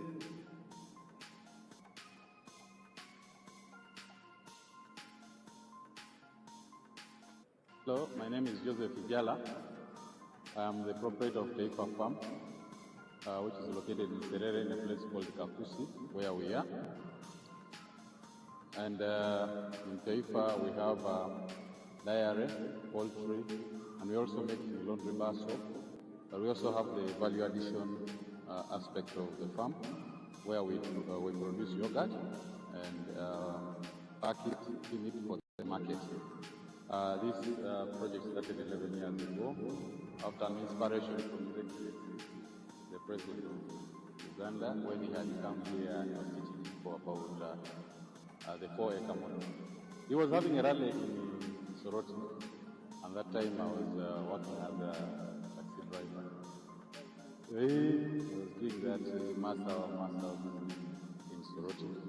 So when I heard this, when I heard he was around, I crossed to go and listen to his story. And he was talking about the 4-acre model, how to improve household income. So when I came back, I was fired. Because I delayed there, and the guy said, you go and eat those words that you had. But I had already this land, 2.5 acres, but I also had local chicken here. But after hearing that, I got inspired to put more effort on raising the chicken. So I raised the chicken, to think of about 100 of them. Then I got a small incubator. That was about 64 eggs. So I used that incubator for multiplying my local chicken farm. Eventually I was having 1,500 local chicken around. I was very famous for local chicken. So but then local chicken were not answering my day-to-day, so I decided to translate it to layers.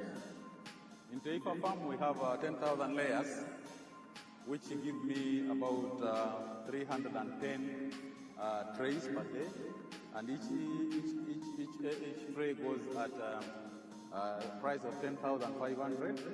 So approximately 3 million, about 3 million shillings a day from the eggs that we get. Now that is Joseph Ijara of NYERERE, who was wasting time as a taxi driver getting little money.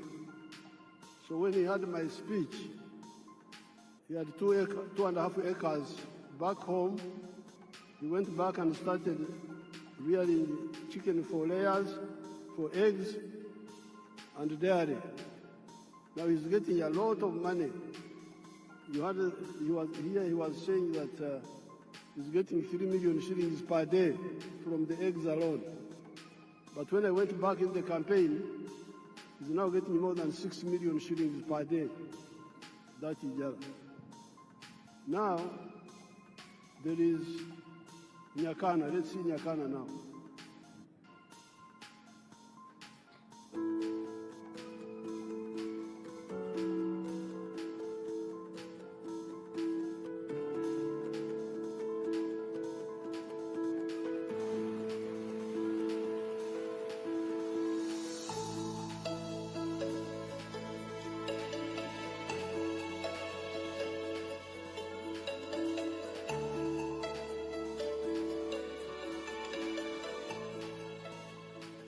My name is Nyakana Richard from Wengaju. This village is called Wengaju village in Karabarole, Sokoto City. And where we are here is my home, and it's my farm. The biggest landlord in this village of Wengaju is having 7 acres. People are surviving on quarter an acre, half an acre. 80% of the population here, they are on half an acre, they are on quarter an acre. This farm and this home is seated on 1.25 acres. It is surveyed land. And 1 acre of land here, where we are here, is costing 80 million Uganda shillings. It is very expensive to buy land. Our farm is called Kana Farm. It is having 4 economic activities. Number 1, we are in zero grazing of dairy cows. Number 2, we are in poultry, majorly for layer birds. Number 3, we are in feed processing for livestock. And number 4, manure production. The screen is disturbing us. With the poultry, we have 8,500. But Nyakana is using 1.3 acres. He earns net more than 240 million shillings a year and is employing 15 people. Now, this is in 1.3 acres. Uganda has got 40 million acres of good arable land. If only 7 million acres were used the way Nyakana has done it here, just 7 million of the 40 million would create 105 million jobs, more jobs than the whole population of Uganda.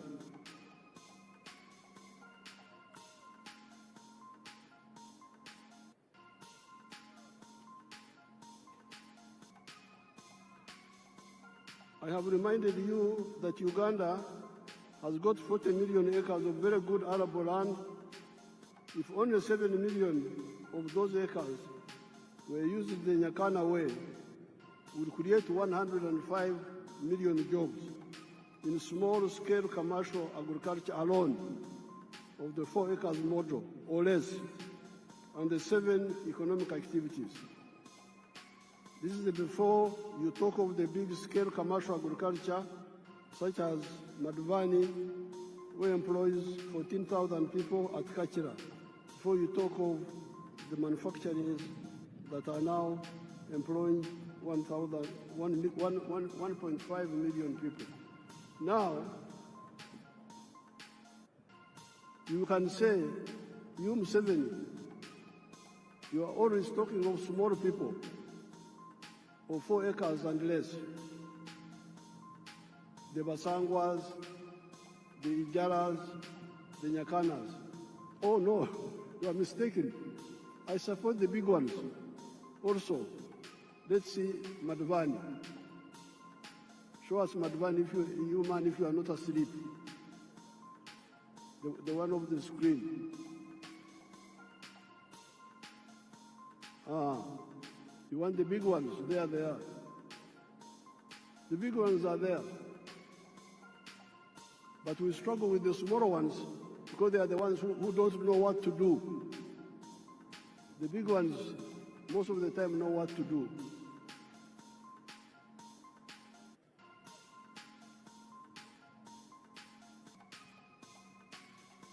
Or before you talk of the services such as hotels, like Sheraton, which employs 400 people, let's see the employees of Kachira, the employees, the workers there, let's see.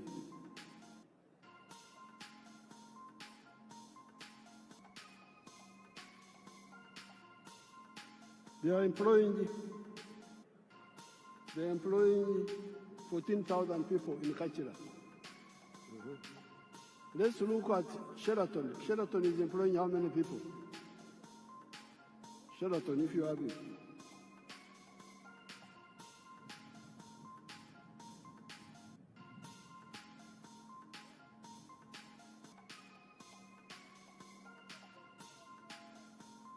Sheraton is employing 400 people. Let's look at Mbare. Those are employees of Sheraton. See how smart they are. Let's look at Mbare Industrial Park.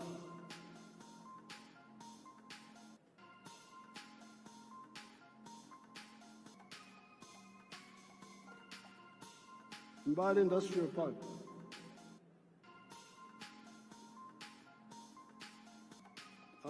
Freeze it. Go back a bit. Freeze there. You can see how many young people are employing in that industrial park. It has got now, when I was last there, it had like 80 factories, and it was employing 20,000 people. This is just one of them. So, the message of the NRM is 2 words. Wealth, Obugaga, Utajiri is the one which produces jobs. Ajira, I think in Swahili they call it Ajira. Emirimo, Jivambugaga.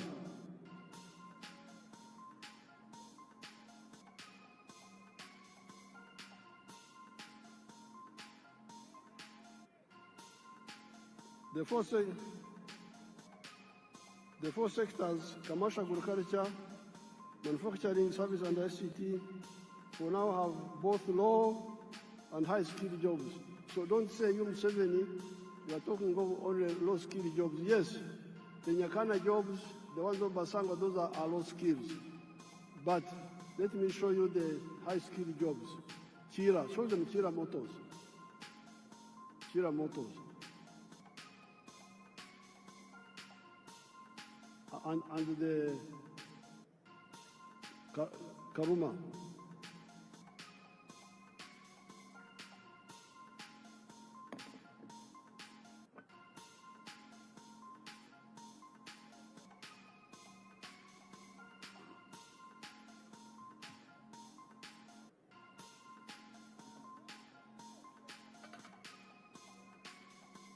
Now all those are skilled workers.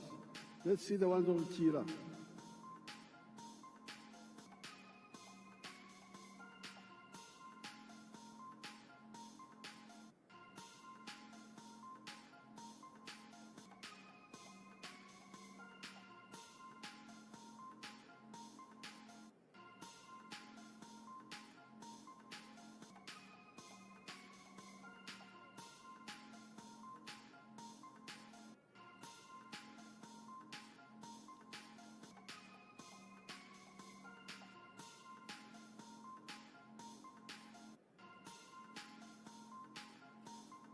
obadde ki?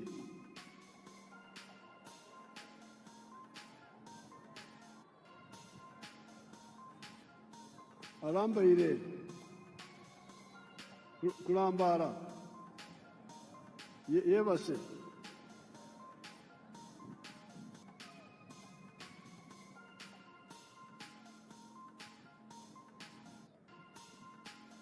Balambalira.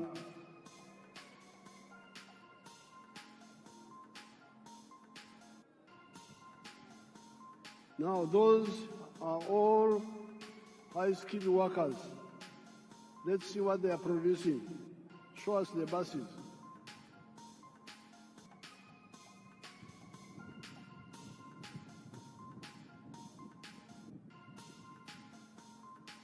When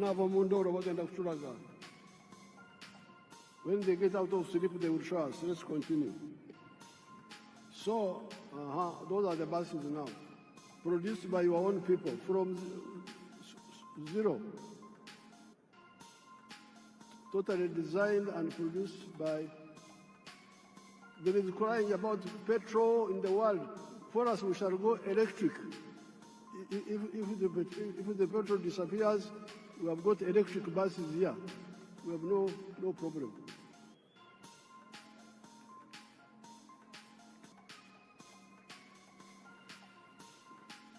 So,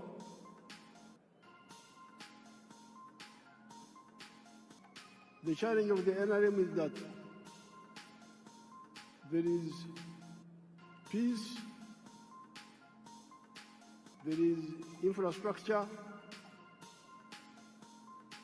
there is services in schools and health centers, there is market of Africa, but you must be engaged in wealth creation. As an individual, as a family, or a company. And then the wealth you create will produce jobs. And in the case of Uganda, we have got the 4 sectors: commercial, agriculture, big or small, manufacturing, services like hotels, and ICT. The 4 sectors, commercial, agriculture, manufacturing, services, and ICT, will now have both low and high-skilled jobs. In 2013, only 32% of the homesteads in Uganda were in the money economy. At independence, in 1963, only 9.4% were in the money economy. On account of the work of Operation Wealth Creation and PDM, the homesteads in the money economy are now 67%. The other 33% are still outside, but must also join the money economy. When all the families in Uganda join the money economy in the 4 sectors, there will be so many jobs that all our nearly 2 million refugees from the brother countries of Africa that are here will get jobs, and we will have to import other workers from the brother African countries. With more value addition for our agricultural raw materials, our mineral raw materials, our forest raw materials, plus our knowledge economy of automobiles, vaccines, pharmaceuticals, and electronics. There will be more people in manufacturing, services, and ICT than in agriculture. This is where we need to retune our educational system to concentrate on imparting skills to learners that are needed in the labor market, and scale down on random education, or be clear to the learners and parents that certain courses are just for interest and may not create jobs for the wielders of these skills. In Uganda here, we are always talking about the importance of value addition that I've just mentioned here. With the presence of so many African brothers and sisters and friends from outside Africa, I cannot fail to point out the strategic mistakes many of the African ruling elites have been making for the last 70 years, ever since the independence of Sudan, Khartoum, in 1955. This is the mistake of exporting unprocessed or semi-processed raw materials of minerals, agricultural products, etc., to foreign countries. This is a strategic blunder. Let us take gold as an example. If you export a kilogram of unprocessed gold, 84% pure, recently you have been getting US dollars 60,000. If the gold is processed to 99.9% purity, you get US dollars 168,000. Look at the difference in value. However, you do not only donate money to the outsiders per kilogram of gold, per kilogram of coffee, you also donate jobs. All those refining jobs go to the outsiders. That is not all. At 84% pure, that gold cannot be used as bullion, as currency, nor can it be used as an input in other industries, such as jewelry, electronics, aerospace, etc. That is one of the reasons Africa's economy has remained stunted 70 years after the African countries started regaining their freedom. Africa is 4 times the land area of the USA and 12 times the land area of India, with a present population of 1.5 billion people that will be 2.5 billion in the next 30 years. Yet our total GDP is only US dollars 3.6 trillion, while that of the USA is US dollars 32 trillion, China 20.65 trillion, India USD 4.18 trillion. This hemorrhage must stop. That is where here in Uganda we banned the export of unprocessed minerals and try to get people to address value addition here for all the other raw materials that make profits. In the African economies, we must ensure both vertical and horizontal integration. Africa's GDP should at least be 60 trillion US dollars, if not more. Our friends from outside of Africa should also help us to achieve this. If they see far, they will see that this is also in their own interest. If you are a clever capitalist, why would you want to do business with a poor man with a small purchasing power? I regard myself as a clever capitalist. I produce milk. I want many Ugandans and many Africans to buy my milk. However, they cannot buy my milk unless they have money in their pockets. Luckily, I am both a clever capitalist and also a Christian, as well as a patriot. And I therefore love God with all my heart, and I love my neighbor as I love myself.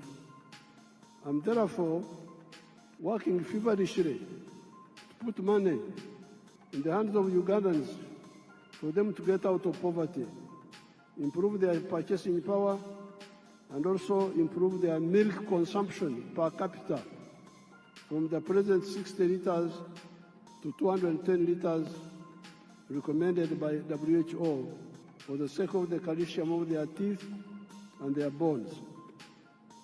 I also pray the same happens in the whole of Africa and the world. The phenomenon of Uganda having more jobs than local labor force is not new. The small enclave economy of the British Times, the economy of the 3 C's and 3 T's, could not get enough workers locally, although it was only covering 9.4% of the homesteads. That is how our brothers from Rwanda, Burundi, Kenya, South Sudan, Tanzania came. You listen to our message and wake up, kuzukuka, given our raw materials base of Uganda, the present population of Uganda of 48 million people will not be enough to manage a developed Uganda. In small-scale agriculture, in order to support PDM with zero grazing, chicken, pigs, goats, turkeys, sheep, cattle, we must solve the problem of water up to the whole household level, or up to at least the village, where one can use a wheelbarrow to bring the water to zero grazing areas. The current woman MP from Tungamo, the Honorable Josephine Kamateneti, has developed an interesting model that uses solar-powered water pumps and wells, Amaziba, Oruzi, in the areas of Uganda that have got Enshuro spring. She uses 8.1 million shillings for a village. The homesteads can then use wheelbarrows to bring the water to their homes. How can this model be adapted to the boreholes for the areas with no insurance? With fish farming, before I go to the fish farming, I wanted to show you Wagagai in Busia, the value addition to gold. If you have it, show it quickly.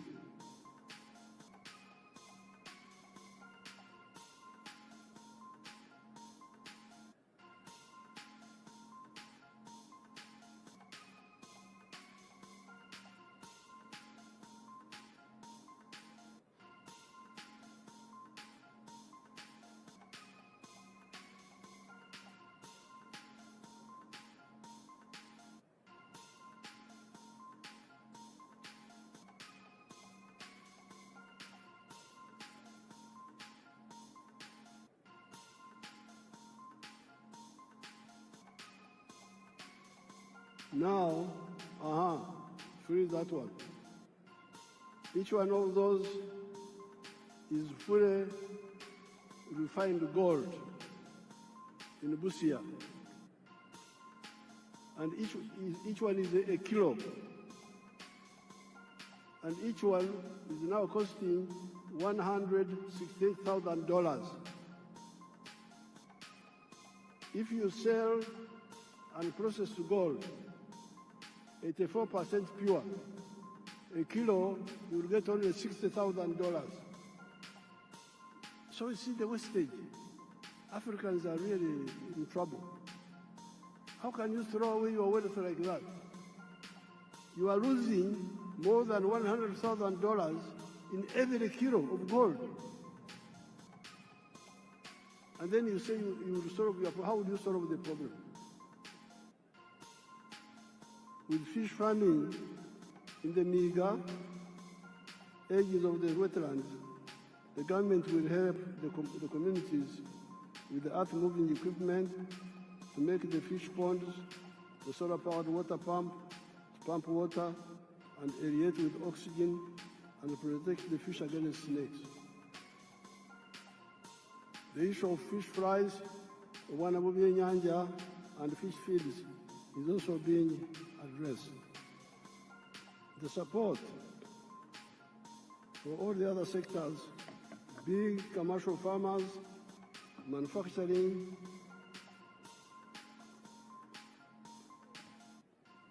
artisanship, services, ICT are contained in the government's Fourth National Development Plan, NDP4. No more excuses. These programs are not in other countries, they are here in Uganda, in every parish, every constituency, in UDB. If anybody is diverting the money, you, since 1986, are empowered to deal with him or her because of the democratic local councils, where you are the ones who elect the leaders. join the parish savings circle, and directly participate in the management of the savings circle.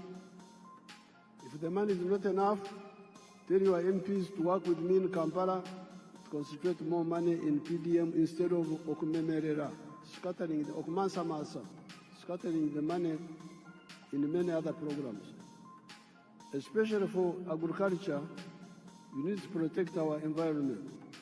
We need our wetlands for both our rain and irrigation. We need our forests for the rain and protecting the catchment areas of the river systems, the Elgon, the Rwenzori, the Mabera systems, the Seziwa-Rwajari systems, the Mayanja Kafurugogo systems, and River Kagera systems. All the rice growing and potato growing in the swamps must stop. And where the terrain allows, we replace rice growing with fish farming at the edge of the swamp, which is more profitable. Then the wetlands come back for irrigation, indigenous medicine, and rain formation. Then we come to the restoration of the natural forests, which guarantee for us the availability of the indigenous medicines, genetic materials, protecting the catchment areas and the rivers and rain formation. I thank the brother countries and sisters from Africa and friends from outside Africa that joined us today on this occasion. Kati lwekwaso zikomye, tetwagala lwekwaso. No more excuses. Everybody, wealth creation. Ate obugaga bwe buzaala emirimu. I thank everybody.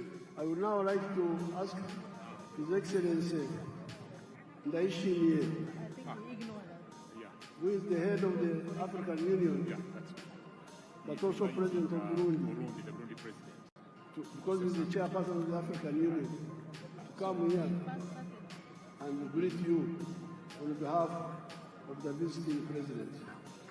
Thank you so much.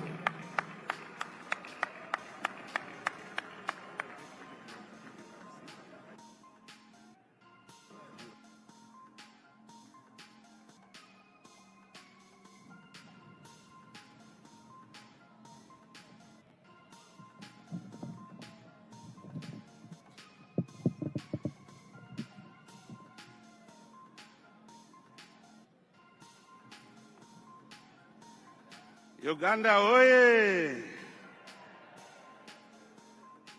Uganda oye! Your Excellency, President Yoweri Kaguta Museveni, President of the Republic of Uganda, Your Excellency, Head of State and Government, distinguished guests, great people of Uganda, Wariorcha.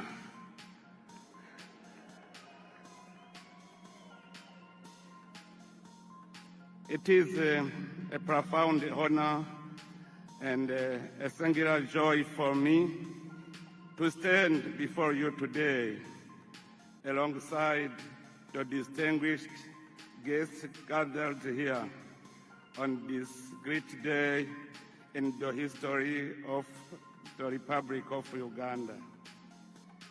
Beyond the beginning of a new presidential mandate, your election, Your Excellency President Museveni, stands as a powerful affirmation of the underlying peace, stability, and institutional continuity that Uganda has cultivated over the years.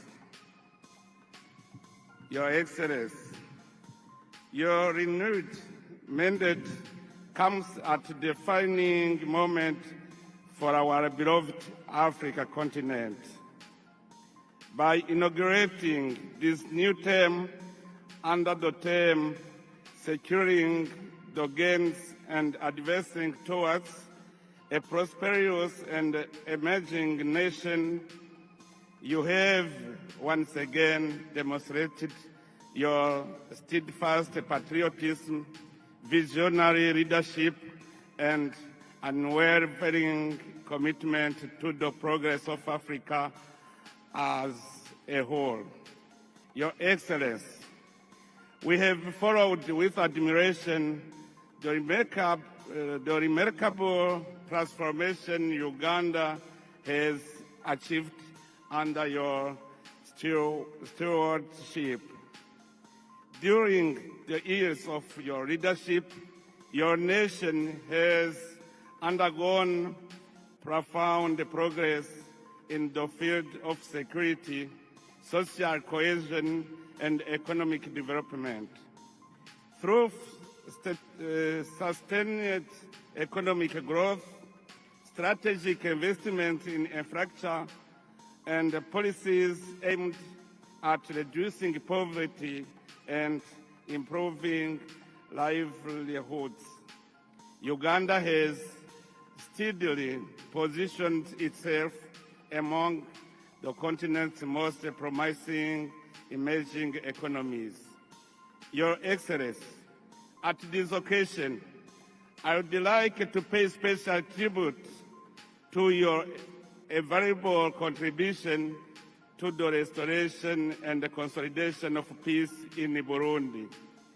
At a critical moment in our history, your leadership, wisdom, and personal commitment played a decisive role in supporting dialogue, reconciliation, and stability in my country. The people of Burundi will always remember with gratitude your tireless efforts in favor of peace, not only within our borders, but throughout the Great Lake region. Also, in our region, you are rightly regarded as an elder statesman, a wise and respected senior leader whose counsel continues to guide efforts toward peace, unity, and cooperation among our nations. That is why, on behalf of the people of Burundi and all those who have directly benefited from Uganda's progress and hospitality, I wish to express our heartfelt gratitude to the Republic of Uganda and to you personally, Your Excellency. Your Excellency, as I conclude, I wish to warmly congratulate the people of Uganda for the confidence they have once again placed in His Excellency President Museveni. In doing so, you have reaffirmed your attachment to peace, stability, resilience, and wise leadership. It is my sincere hope that this new mandate will usher in even greater prosperity and opportunity to every Ugandan family. May your wisdom, dear brother President Museveni, continue to enlighten our continental dialogue, and may the bonds of fraternity and cooperation between Uganda and the nations of Africa grow ever stronger. May Almighty God bless our great African continent. May God bless Uganda and its courageous people. I thank you very much. Mwebale.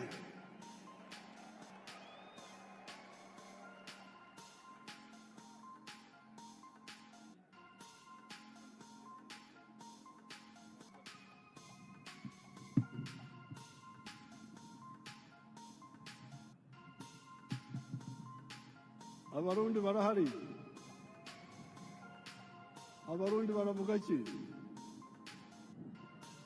Abarundi Barundi is here.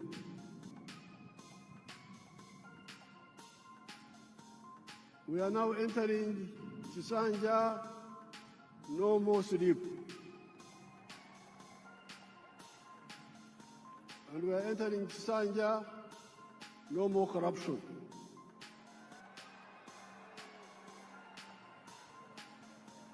You heard the prayers. You heard the prayers of the bishop. That prayer of the bishop should be captured properly. Okusaba kwa bishop kukolomedde ababbi. No more corruption, no more sleep. NRM oye. NRM ebeo.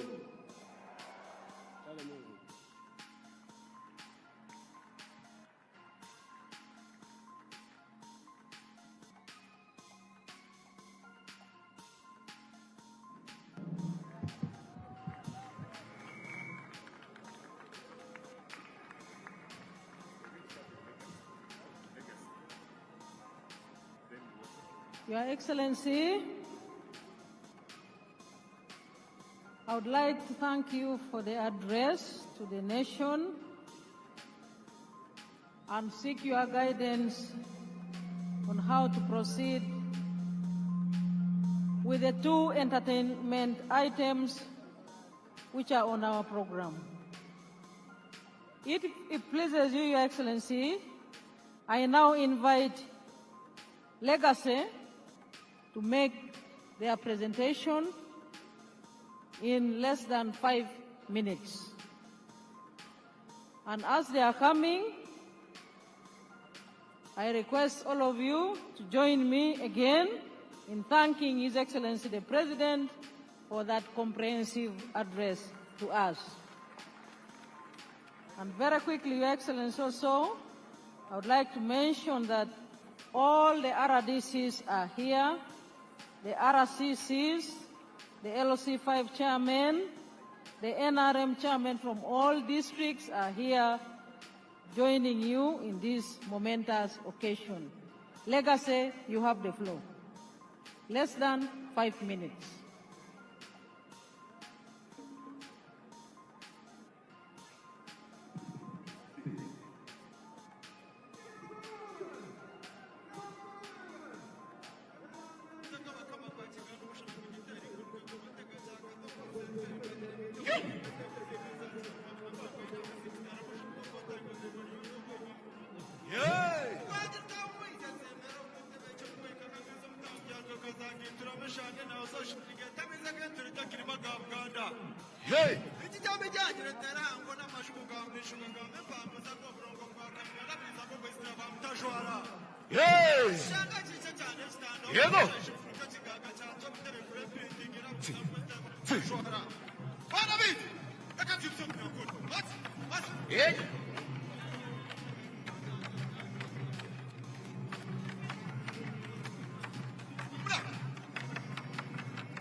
Thank you very much for that performance, Legacy. May I now invite Weso, and thank you for keeping time. Weso, please come on the stage and entertain His Excellency the President, our newly inaugurated President, and our treasured guests here present. Your Excellency, Uweso is now coming on stage, also to use less than 5 minutes to entertain you and our guests.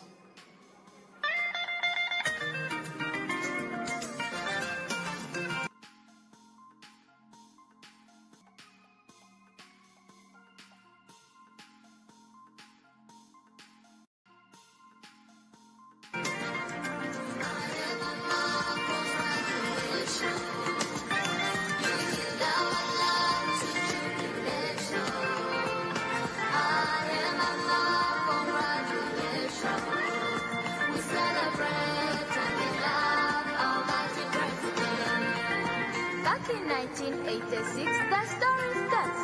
A child stood silent, chaos in the heart, no food, no school, no song to sing.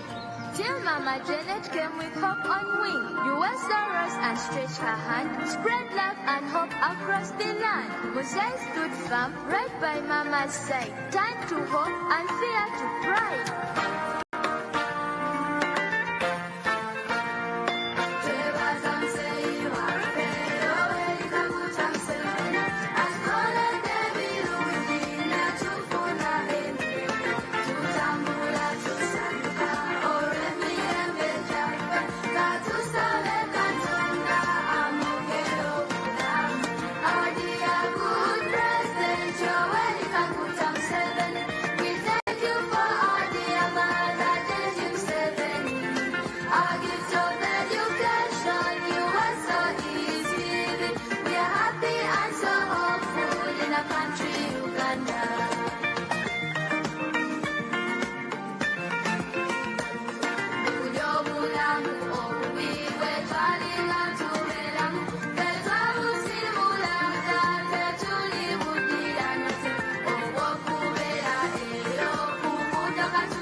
Government and Uweso help us to grow.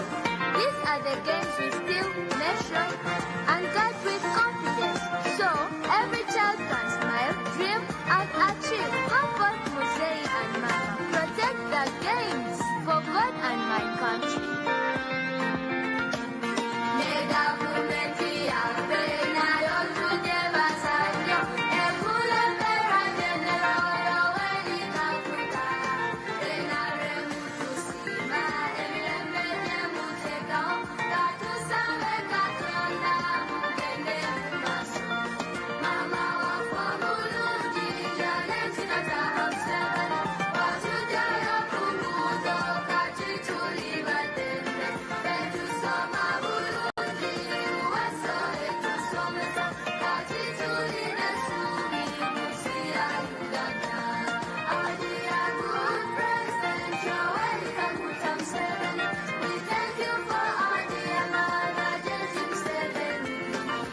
Uweso. education, USO is healing. We are happy and so hopeful in a country Uganda. Thank you very much, Weso. Thank you very much for that thematic entertainment song. Your Excellencies, we are joined by Mr. Fadil El-Mehi, Special Envoy from Libya. Your Excellencies and visiting heads of state, let me now use this chance to thank you once again for your time and patience, and most important, the brotherliness between our country and your countries. Your Excellency and visiting heads of state and government, distinguished visitors, we have now come to the end of our proceedings this afternoon. We shall now have the anthems in reverse order. Band Commander.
Excellencies, let me request all of us to resume our seats and remain composed as His Excellency the President says farewell to his guest visiting heads of states, beginning with His Excellency Evariste Ndayishimiye, President of the Republic of Burundi.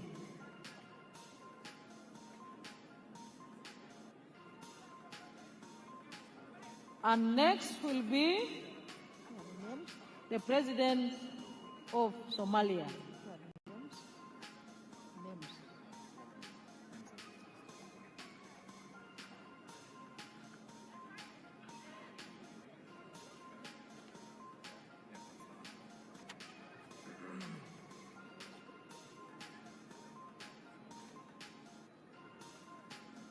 His Excellency, the President of Burundi is departing, and next is His Excellency Hassan Sheikh Mohamud, President of the Federal Republic of Somalia.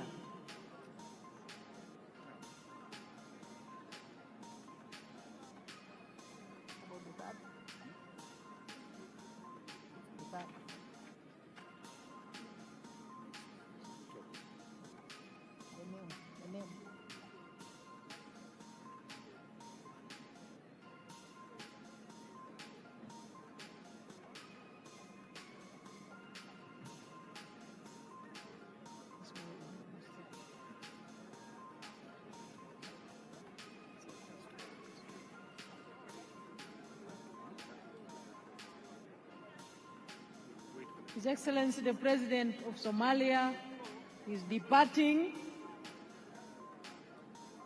After the President of Somalia, His Excellency Fure Esozima Ganazingbe, President of Togo, will depart.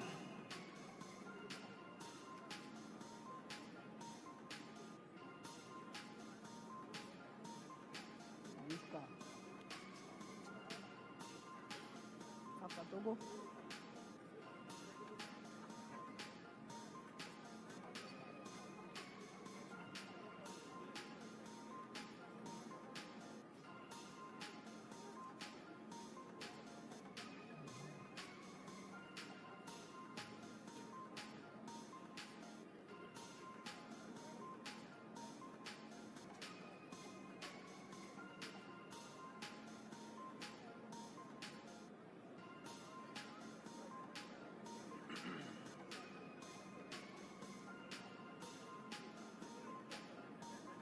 His Excellency the President is saying farewell to the visiting heads of states and governments, and indeed our treasured and distinguished visitors.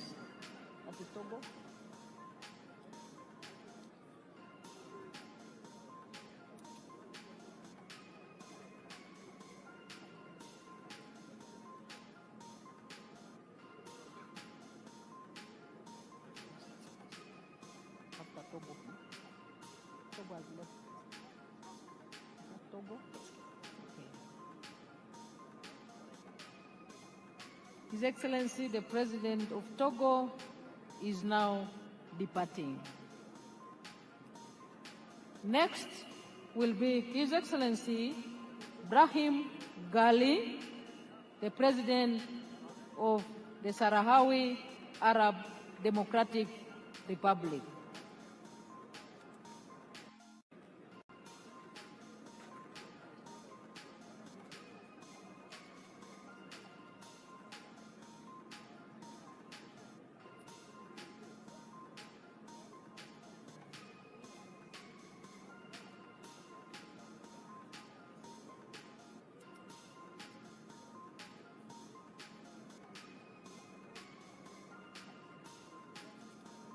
His Excellency the President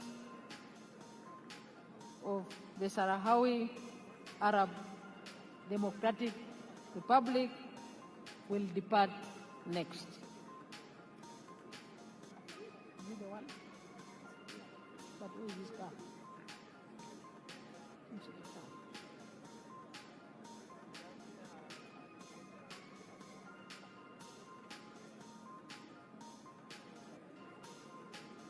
The President, His Excellency Brahim Gali, President of the Sahrawi Arab Democratic Republic, is on the stage to depart.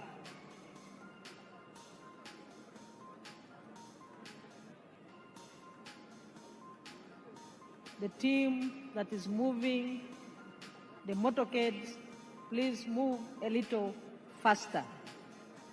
His Excellency is waiting.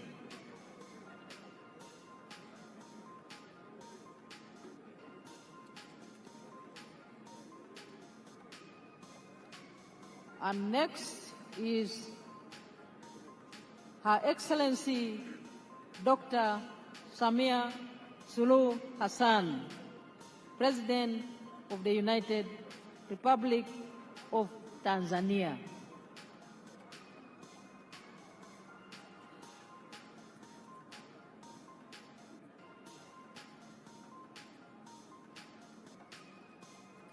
Please move the motorcade of Her Excellency Samia Suluhu Hassan, President of the United Republic of Tanzania.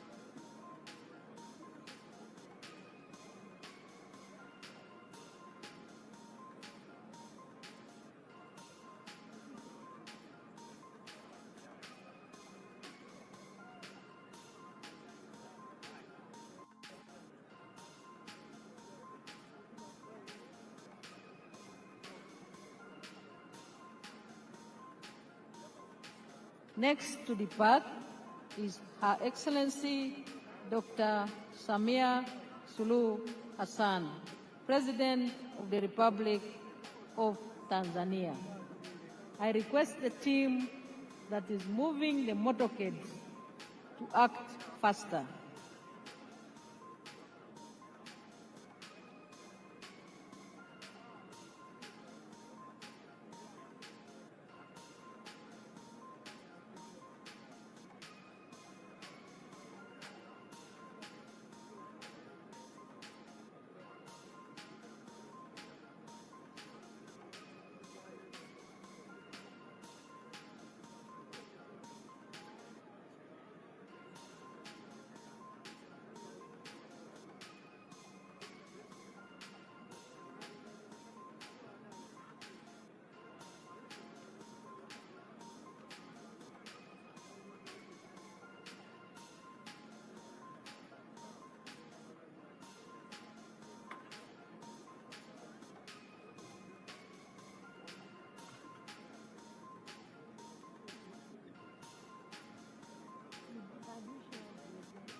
Her Excellency Dr. Samia Suluhu Hassan, President of the United Republic of Tanzania, is due to depart. I request the convoy commanders to act faster. Her Excellency is waiting.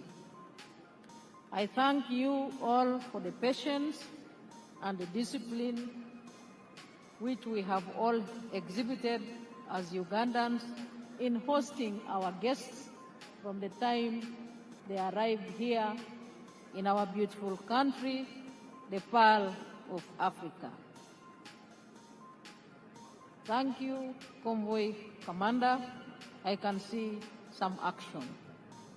Her Excellency Dr.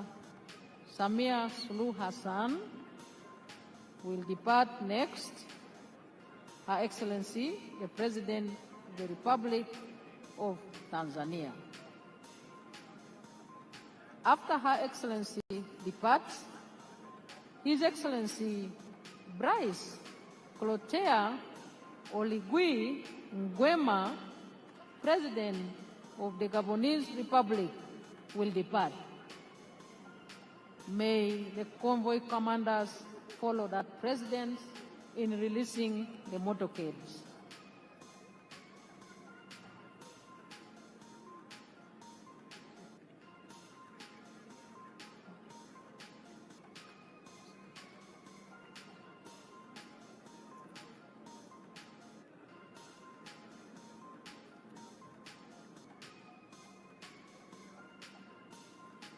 The next motorcade we expect on the stage is that of His Excellency RAIS Oligui Nguema, President of the Gabonese Republic.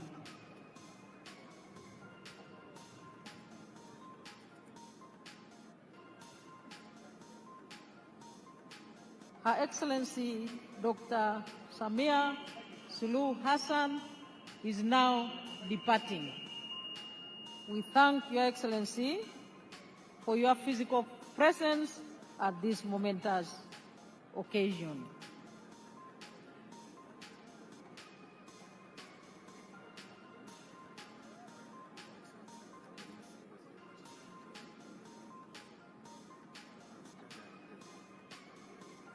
And she's departing with His Excellency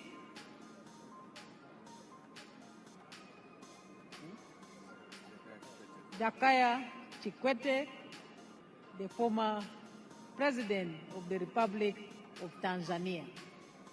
Thank you for gracing our occasion.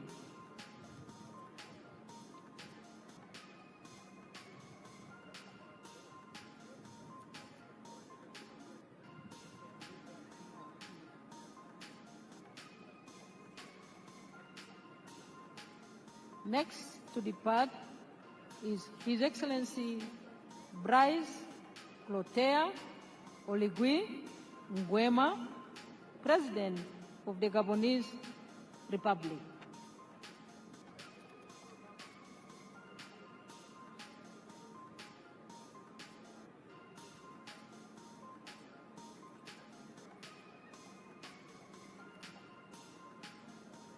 And the motorcade on standby should be for His Excellency Daniel Francisco Chapo, President of the Republic of Mozambique. Her Excellency the President of Tanzania has departed. On the stage is a motorcade of His Excellency RAIS Oligui Nguema, President of the Gabonese Republic.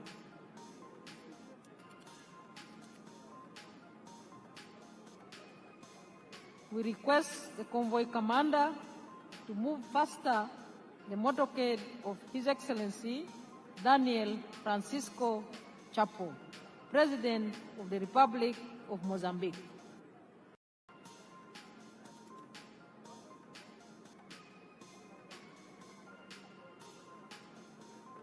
His Excellency RAIS Oligui Nguema is departing the stage, President of the Gabonese Republic.